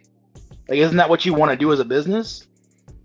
So that makes me wonder if they're going to even do more for 85th. They might not. Maybe they will. Well, that Batman and Robin might be 85th still. I'd get those. Are they? I mean, if they come out, I wouldn't be surprised if Batman Returns was. If they actually announce them, yeah. If they actually announce those figures. Oh, that's true. Maybe. Although I thought that they would brand this for Batman. It would only make sense. The night. What's it called? The Dark Knight Returns. Dark Knight Returns, yeah. Well, maybe because it's like the comic version, and if they do like Killing Joke, that'll be comic version, right? Maybe they're not doing comic stuff for 85th, but well, yeah, but they've got like video games in there and now movies. Yeah, why not do comics? I don't know. Yeah, I would think that they would because that's what started it all. It was a comic book. Yeah. So I mean, that's kind of what I thought, but they didn't brand it this. So, but wait. So ultimately, far. Oh, go ahead. Oh no! I want to hear what you were about to say. I know. I was just going to say if you. So you said you're going to destroy this one, right? Yeah, that's the only thing that I'm sure about just yet. But like, as far as my fandom at its most, distilled, Wolverine, Batman, everything else, you know? And then in that everything else, it's Marvel, DC, Star Wars. I don't imagine they're gonna make a Artisan Wolverine. Maybe not. They might. I don't. Could they do an Artisan Logan? I don't know. But the thing is also, it's also just one Batman figure so far from that line that I want. But it's also my favorite Batman movie and my favorite Michael Keaton bat suit. But then the original already exists still. And it's more or less the same damn figure. It's still got the big friggin' panel on the back of the head that I didn't want to get the original one for. Oh, that's right. If I gift the Marvel Artisans, then I fought real hard for Wanda. That is the one that I want to have. If I got rid of all of them and only had one, that would be this one. So I'm gonna have to say I'm gonna have to keep the Marvel Artisan line. Oh, okay. And I'll gift Batman 85th because it's not a strong showing starting out. And they've already broken the ranks. But neither is Phantom Menace, you know. But yeah. So I'm gonna go off of my Marvel versus DC, you know, love and because I gotta have that Wanda. Gotta have her. So I'm gonna let that be the deciding factor there. All right. Now, Hot Toys kicked off the year teasing all these lines, and we've barely gotten any of them announced so far. We're in mid-November almost, so it's like, yeah. But oh, and then Yomo says here, keep Phantom Menace, gift Marvel, destroy Batman. And he says, Maw is the key factor to keeping Phantom Menace. Not sure if I really have a need for Artisan Marvel figures. I have tempted by Black Widow and Loki, but they didn't blow me away. For me, Batman is always going to be number one. So gift Star Wars Phantom Menace line. And then I'm going to have to destroy the Artisan MCU Marvel. Wow. Dude, okay. It's crazy to me because the Artisan line has the most figures that have been announced so far. It's going to go past a year. It's going to continue to go. So it shocks me that how big of a line this is. You guys are destroying it because you're going to get so much more from this no matter what. You're going to get so much more from this and better figures than Phantom Menace and DC and Marvel. Oh, you know what? Here's one good way to look at it. Because you got Spider-Man too. You got Iron Spider. Yeah. You got Loki. You got Black Widow. You have Artisan, Scarlet Witch. They're just going to keep going. And my line of reasoning is this, Brick, and I understand you don't know what's going to happen in the future. So there's there's always the big unknown of what goodness could come in the future. That's true. But I'm like, all right, Iron Spider. Well, I got Iron Spider. It's not Artisan. Wanda, I got Wanda from Civil War. That's how I feel about Darth Maul. You know, Black Widow, I got Endgame Black Widow. Again, these figures that are Artisan that come out look amazing. They look beautiful. So what are you hoping for Phantom Menace? What I got. Pardon me? What are you hoping for Phantom Menace that hasn't been done yet? Besides Obi-Wan? A lot. Jar Jar, Obi-Wan, Queen Amidala. Because to me, the only one that anything could happen, right? But to me, I don't think. Literally, I think Kenobi and Jar Jar is the only two that I feel like could happen if they do it. I think Queen Amidala maybe, but like that's a big maybe. If they came out with, we know Jar Jar, there's a prototype out there. They previewed it. So and Padawan, Obi-Wan, and Queen Amidala, if they came out with those two plus Jar Jar, and they're probably not going to come out with it, but I would like young Anakin. Oh yeah, dude! If they did young, they need to do those four. I'd be happy. To do that. I'd be like, okay, I'm done. At least with the Phantom Menace. I guess to me, is Phantom Menace is limited compared to Batman and Marvel. It's very limited because Batman, there's so many Batman stuff that they could do. There's so much Marvel. So to me, even if it's 5 figures, 6 figures from Phantom Menace, if they do all of those, it's and again, Phantom Menace is like the Star Wars movie I fought. Like people always like say it's the worst of that trilogy, and it's definitely it's whatever. But it's not. Now it's changing nowadays. But for a while, it was that movie sucks. Young Annie sucks. Jar Jar's stupid. Dude, that's. I don't get the Jar Jar hate. I'm sorry, Darth Maul, kick ass. Pod racing, kick ass. Like, I'm sorry. All that stuff is so fun to me. I love this movie. I see that there's so much more potential for Batman and Marvel. That's it. But yeah, for me, I love all three. I love all three. Yeah. So if I had to if they're saying okay, you can keep one child, then you got to kill the other two. Okay. I'd be like, okay, kill Marvel and DC. Star Wars is, that's the one that survives. That's my selfish choice. I got you. For me, I'm just very hopeful for all these I'm sorry. potential figures. I'm very hopeful for those characters that Adam just mentioned for Phantom Menace. For Batman, I'm still hoping for a Batman and Robin, as you guys know. I'm hoping for an Adam West 2.0. Just some other ones that we can see from 85. That's why it's kind of like high up in there. Marvel, I don't really collect that many Marvel characters anyway. I have the red and blue suit Spider-Man, and I think that's it for now. But so that part was kind of easy for me. But so that's why I picked those. Keep, gift, destroy on my end there. But any other thoughts, guys, before we move on? We're gonna go into if Marvel Artisan wasn't happening, I would be saving a lot of money. So that's one good reason to destroy it. Yeah. Right there. I was about to spend like $150 on a Black Widow, and then Artisan hit. I was like, well, need that one. That's the one. But thank you guys for again playing the Keep, Gift, or Destroy version today. So again, I'm doing the giveaway after the matchup. So if there's enough of you guys left, then we'll do the giveaway. But before that, of course, we're gonna do the Figures Talk Championship matchup. Okay, so we're gonna do that, and let me open up something real quick here. All right, here you go.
Kumite.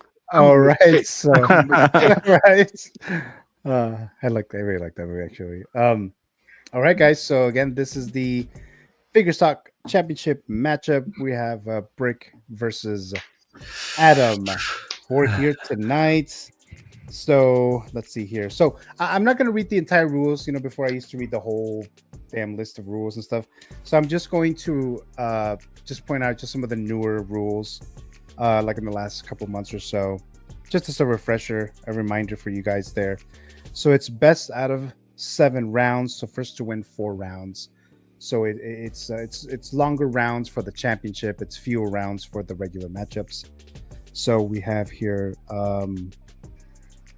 So again, you can't look at your collection, right? So you're not allowed to look at your collection to help you. So I'll trust you guys on that.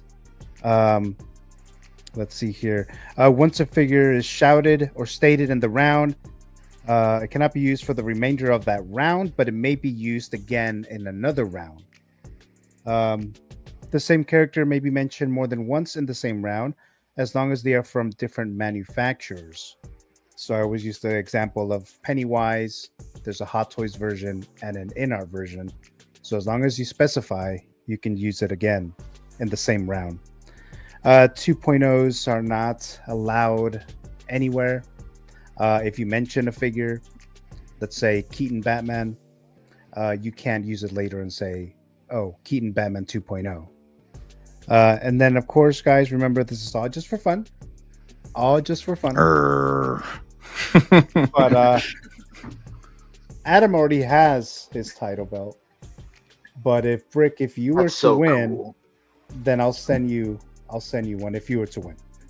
So, that's super cool. So there you go there. Let's see. So let me just test the sound. Brick, since I know that's been an issue before.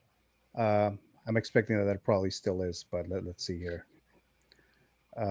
Volume is down now. I heard the buzz. Oh, you did hear it? I did. Let's go! Oh, damn. Hell yeah. Let's go. I got the ticking. Oh, you can hear it. I can hear it now. I don't know what happened the last couple times. Perfect. Makes me happy. Gives When me you more have those hope. you had those hearing tests in school, and you had to raise your hand if you hear it. Yep. All right. Good to know that that's back to normal there. I don't know what that was about. There you go, Feezy. Feezy dropping by. Hello there. Yeah. Thank you so much for joining us tonight. What's up, crew? He says. So there you go. Thank you so much, Jay Feezy, for joining us. Greatly appreciate it.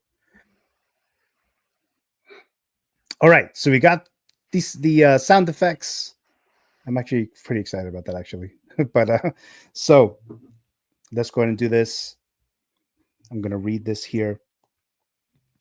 So here we go. Adam, if I win, will you watch Venom? Damn. The second one, you mean? The second and third? Yeah. Yeah, I'll check them out. Okay, and then you'll give me something to watch, and I'll watch it if I lose, which I probably will, because you're amazing. But okay. So are you prepared to lose? All right. So here we go. The last two times I've been prepared to win, and I've lost. So I'm trying to reverse here. You know, You gotta win.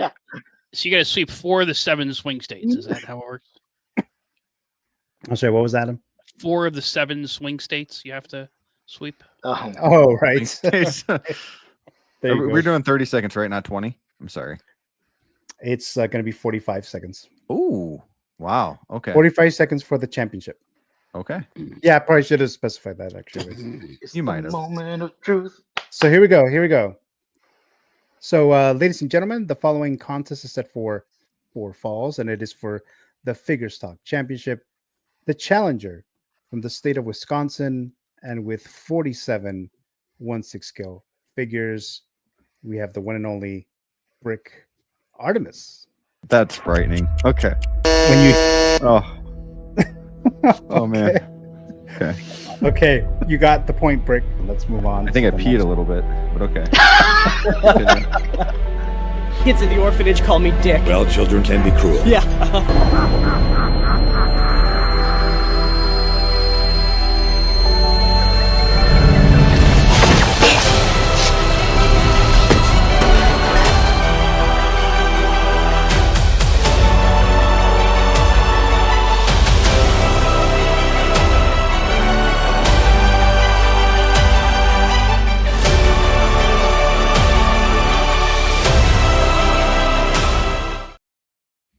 So there you go, Brick. All right, Brick let's is go. in. There you go. And from the state of New York, with 138 1/6 scale figures, the current Figure Stock champion, Mr. One Adam 12. Since I was 3 or 4 years old, I've loved Star Wars. So we'll keep Luke. We're getting into double jeopardy where things really get tense. Iron Man, knowing that the original Avengers are destroyed and the MCU goes down the drain. And also knowing that we destroy Indiana Jones, Jurassic Park, Jaws, Close Encounters of the Third Kind. Oh man.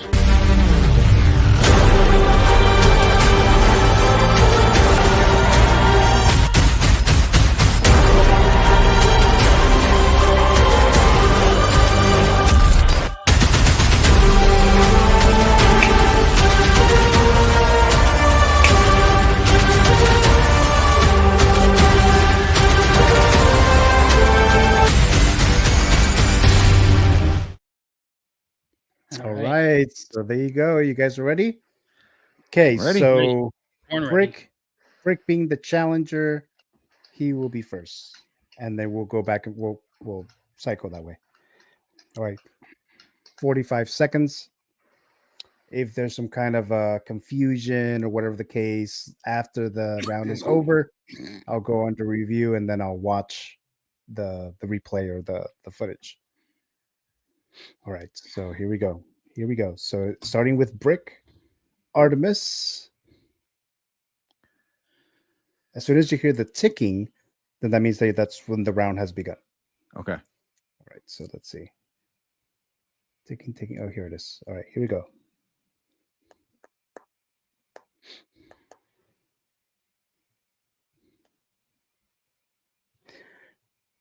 Okay, so I have to give you like a little side note. So the first line or the first figures here, these characters could be in other eras, but they have to be in this particular era for sure. But if they were presented in others, these are still good. Oh man, they still count. I'm gonna butcher this. I'm so confused. Okay. So here we go.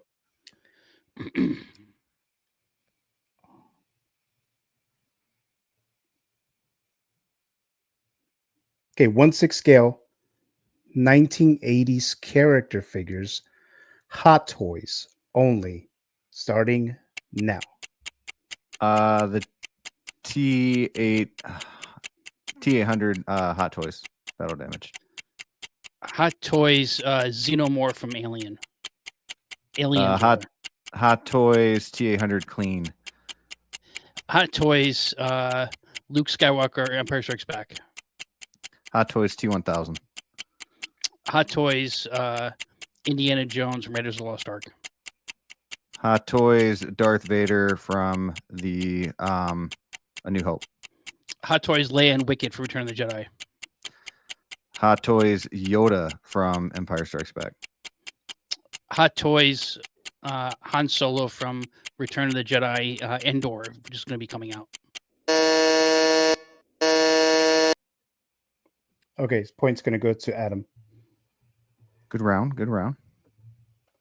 And T1000, did you say T1000, Brick? Yeah. That was 90s. That was 91. Oh, okay. Well, you guys could have told me during the round. Fuck. No, but but still, I mean. Well, technically, then T800 was 91 as well. So, whatever. Battle damage. Well, no, he was in the. He was in the 1984 model. Is in the original. The battle damage was T2, wasn't it? There was battle damage in the original Terminator. Yeah. Well, the specific battle damage came from T2, but okay. Well, okay. I see what you mean. All right, but we'll give it to Adam for this one here. Okay. I'm surprised nobody said 89 Batman. I thought that was an obvious one. It happens, Yeah, you're right, though. You're right. I remember it's when you're under the gun. Yeah. Christian Cooper says, stopping in to say what's good, everyone. Thank you so much for dropping by, Christian Cooper. Greatly appreciate it, as always there.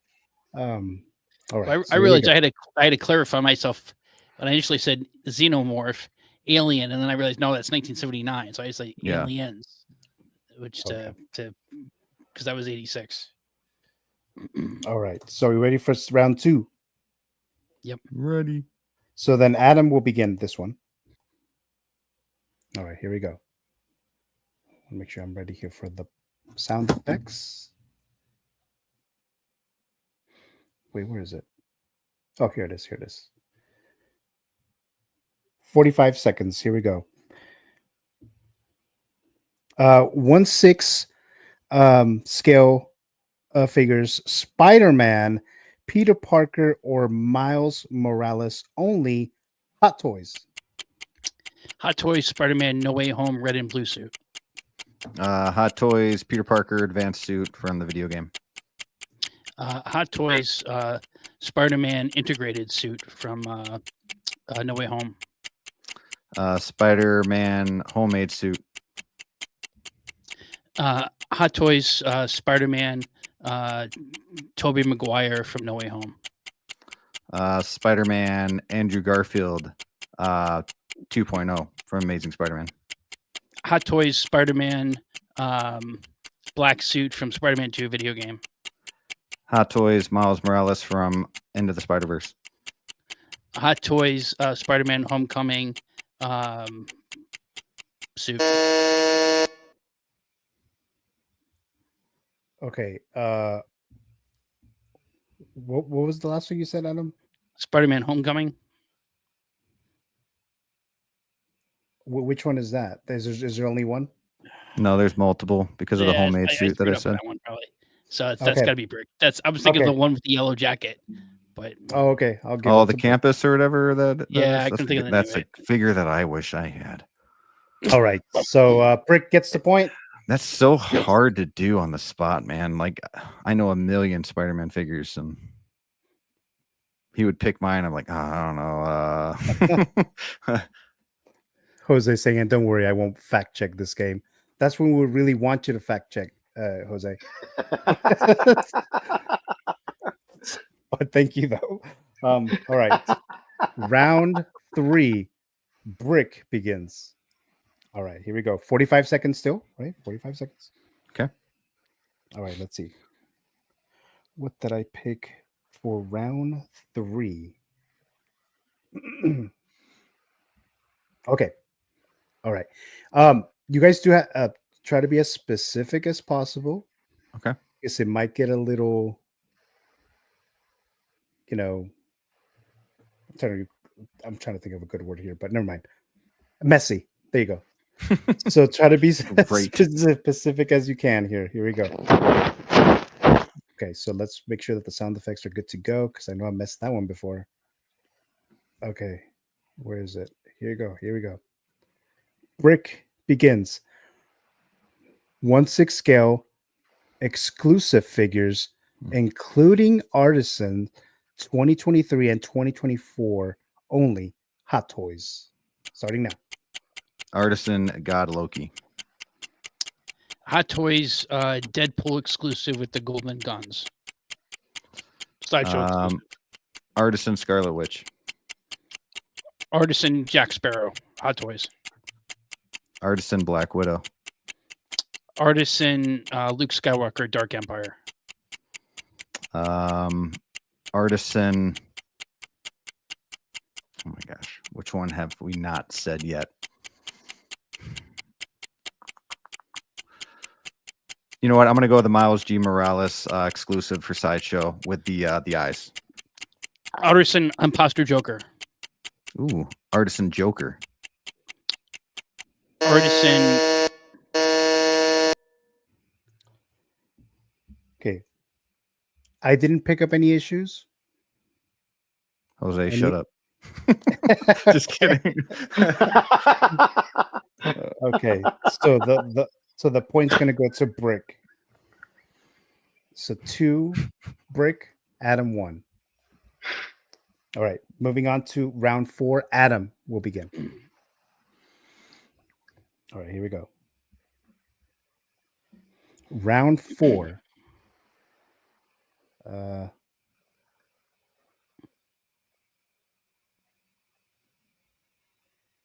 Where is it?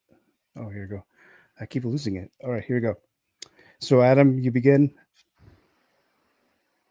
1/6 scale Mondo figures, all characters, starting now. Batman Beyond. I'm gonna go Batman from the animated series. Gray suit, I guess. Trying to be specific. Harley Quinn. Mondo. I don't know. Spider-Man. Captain America. Venom. Doctor Doom. I'm gonna go with Cyclops. Magneto.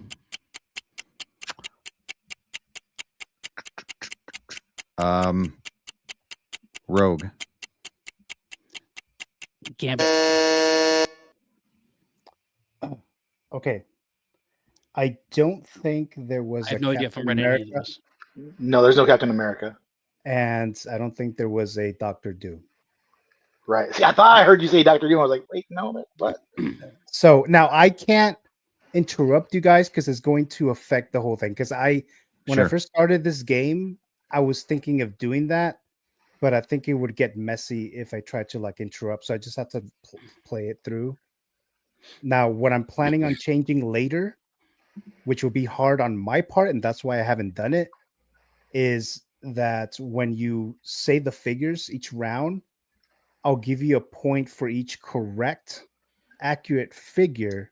Oh. And then when you end the round, whoever got the most correct and presented or you know, you just said the most figures. That's usually how the game was supposed to work, but it was going to be very hard for me to track. So that's the goal eventually, but that's why I can't interrupt you, even if I know you already said something was wrong. But Brick, you got the point there. Okay. So we have 3 for Brick and 1 for Adam. So we're gonna enter round 5, and Brick will begin. All right, here we go.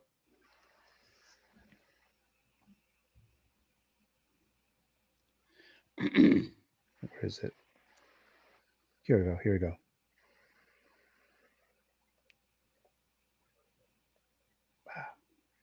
Okay. Okay, so you begin, Brick. 1/6 scale, 2024 announcements, in art and Hot Toys only begin now.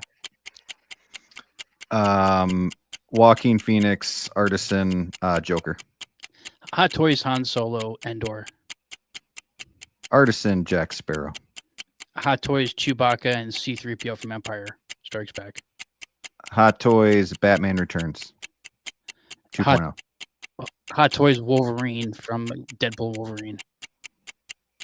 Hot Toys, Deadpool from Deadpool Wolverine. Hot Toys, Lady Deadpool. Hot Toys, Kidpool. Hot Toys, Hot Toys, my mind is just freaking blinked. Hot Toys, Darth Vader, Mythos. Okay, well, I didn't hear what you said, Adam, which means it was cut off with the buzzer, which means you didn't complete it. So I'm gonna have to give the point to Brick Artemis, and therefore, congrats, dude. Oh my gosh! So therefore, he has won. So I feel like I'm watching Venom 3 again. This is funny. All right, so oh man, Adam, thank you so very much for playing, and I mean, congrats, my friend. You've been a champion for several months now, so yeah. Dude, Adam, you've been one of my best friends in the community and one of my biggest enemies in the community because of this damn game. So I'm finally glad I got a win. You have no idea how hard I've tried. I get here all the time and I choke. I've lost to you. I've lost to Spotchka. I can't seem to get past that point. So kudos to you for being a champion for so long and beating me a couple times before this. So it's 2-1 in my books. You're still in the lead. So hopefully I get a rematch because you're a fun opponent. I appreciate that. It was a lot of fun doing it. So thank you again, Adam, the former champion. But now we have a new champion. This is the 3rd champion since I started doing this. Danny Spotchka, 1 Adam 12, and now Brick Artemis, the new Figures Talk champion. Thank you so much, guys. Like I said, for playing, for you guys for watching this. Really appreciate that. So thank you so much there. So Mr. Brick.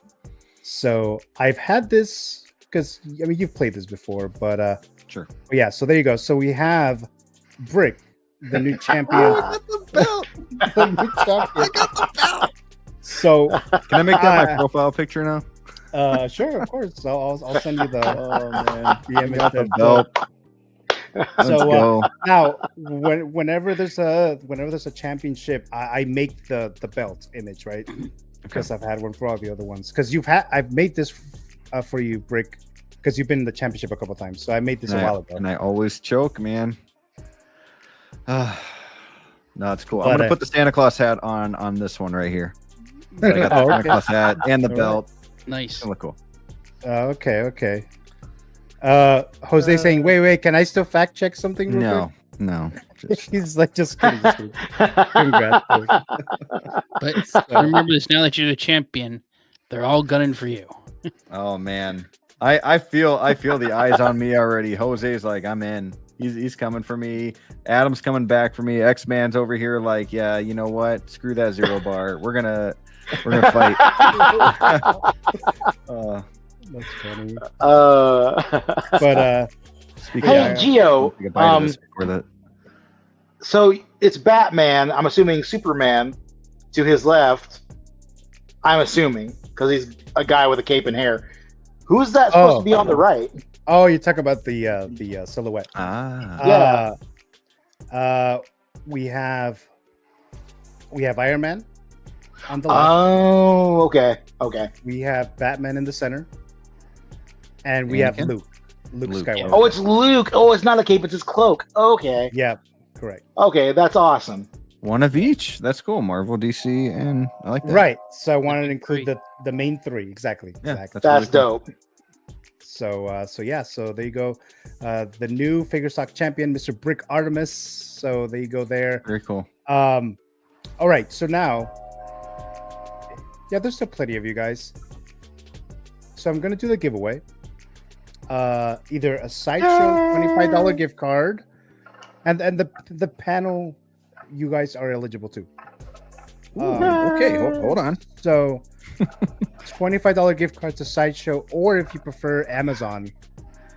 So one or the other, right? So I do this for the championship matchups, just to make it a little spicier, I guess. I don't know, but so here we go. Now it's going to be a trivia question because I didn't post anything on Instagram where you guys would comment. So let's see here. So if you guys are ready, the first one that I see in the chat will be the winner. Correct, obviously correctly.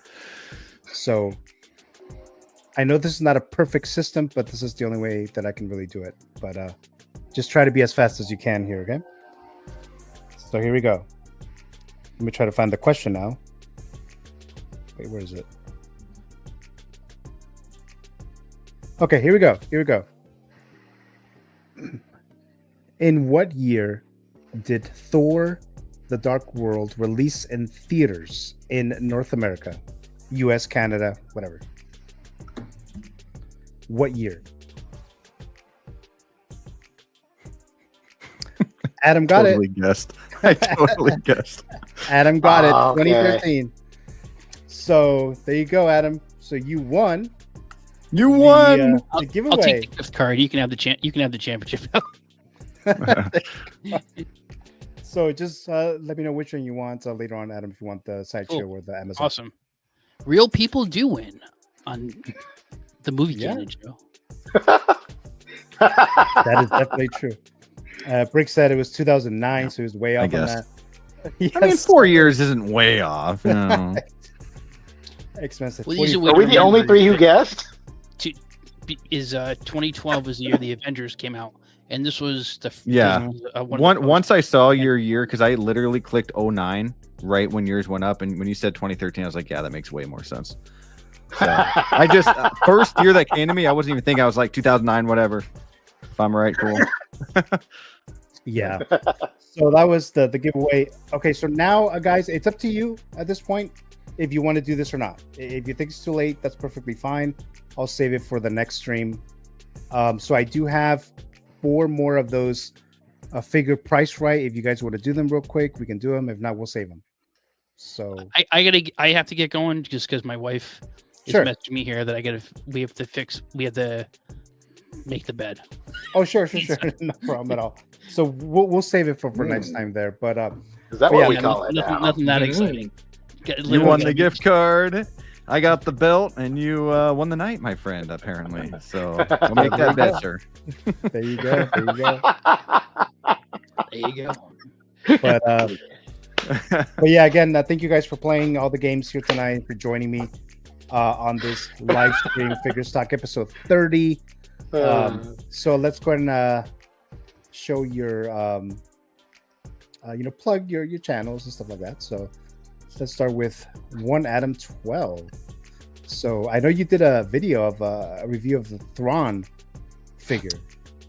Yeah, great. Well, first of all, again, Gio, thanks as always for having me on, and we've been out a couple weeks because of work, and great to be back in the saddle. Always love doing the show with you guys, and Brick, you're an awesome dude. I watched your live stream earlier, and you had a great, I hope everyone goes and watches. I don't want to steal your thunder, dude. I'm sorry if I am. Oh, you're good. Watch your live stream, and particularly the end of it, because you gave a really heartfelt talk about why doing these shows and everyone in the chats is just so important. The camaraderie that we have is it's awesome video. For sure. Really heartfelt. So I appreciate you, and congrats, and good luck. They're all coming for you, my friend. Heavy as the head. Yeah, so I don't feel that pressure anymore, so I'm happy about that. And again, thanks for that gift card. I'm looking forward to using that. Yeah, so Emily and I we actually filmed a couple of videos. I just hadn't had time, and I think Brick kind of mentioned that in his live stream today. Sometimes you film these things, but then you got to sit there. The easy part's filming. The hard part's sitting there editing these freaking things. Yeah. And so I finally got around to editing the Thrawn video that we did like 2 weeks ago, and put that up. It's a great head sculpt, great figure. Check it out. I have I have a couple things coming up. We have our David from Lost Boys Unboxing, and then we did something different like 2 weeks ago. Just upcoming, we went to the Albany, New York Comic-Con, and we did like a like a live. I've the live vlog. Going around the Comic-Con and talking to some of the comic creators, and looking at some of the figures and whatnot. So that should be coming out soon. Just something a little different. I know Austin Nicholas does a great job of doing these things, and he kind of inspired me to do, try to do something outside the box. Yeah. Well, Adam, thank you so much again for joining us. Like always, greatly appreciated. Again, thank you for playing the Figures Talk matchup championship games every time that you were asked to defend your title. So thank you so very much for that. Let's see here. Let's go to Brick. I mean, Adam just talked about the stream. Now, I didn't know it was a stream. I thought it was a video, like a pre-recorded video, and it almost was. And I was watching. What's the name? I'm probably mispronouncing the name of the movie. Heretic or Heretic, however you pronounce that. Yeah. I was watching that, I guess, during your stream, because I thought, like I said, it was a pre-recorded video, but I did watch it, and a great video. Thanks for the shout out and all the other stuff, the positivity that you bring to the community, Brick. But so thank you for that. But go ahead. Yeah. So I really had a lot on my mind, stuff that I've been wanting to talk about for a long time, about how amazing this community is. People like X-Man, for example, who is in the chat all the time, and you ask, hey man, you want to try go live once, and right away says, yeah man, no problem. And even before he went live with me, it was we were talking about the Wolverine figures and whatever else, and always in on the chat. So just for an example, I didn't really want to name drop, but part of me kind of did, because I so many people like you guys, all three here, just mean a lot.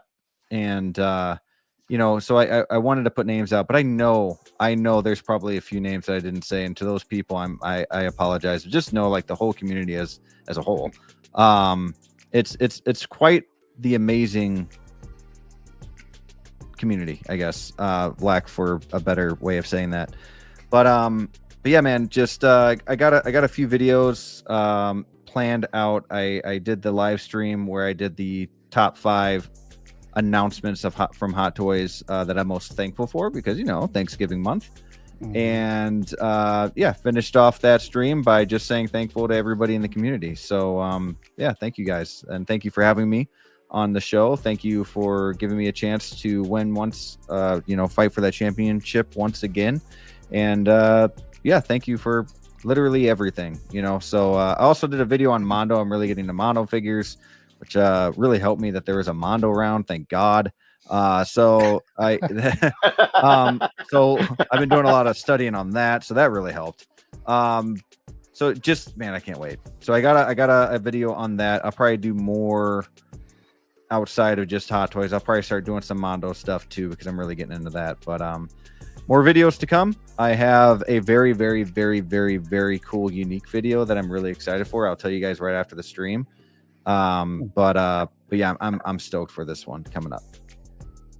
Nice. Well, again, thank you so much, Brick Artemis, for joining us here tonight. The new Figures Talk champion. So, Brick Artemis. So thank you so much for that. But so there you go. Mr. X-Man Supreme, I've seen you. Obviously, you're in this on this show weekly now, which I really appreciate. And you're on looks like some other streams as well. So what do you have going on there? Let's see, this week. Oh, what am I gonna be on? My phone is dead, so I can't look at it.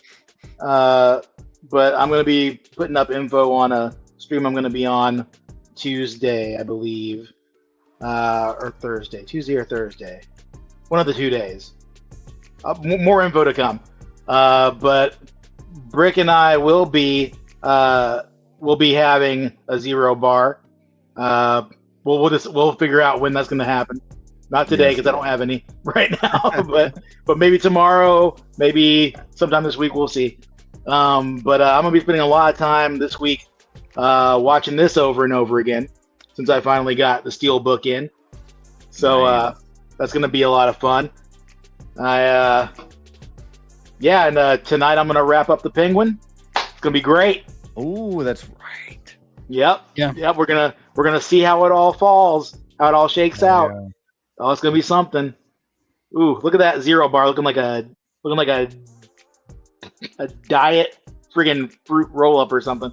It really does. It really does look like that. It's really bad marketing. That packaging is really bad. Yeah. Like this looks like a really bad protein bar. It really does. Right. It really does. Those are not good colors. I don't know why they chose those. I'm sure there's a real reason, but it's not a good enough reason. They need to zhuzh it up. Mm-hmm. It's been decades. They need to fix it. White fudge. See, I would not have thought. It is a very good bar.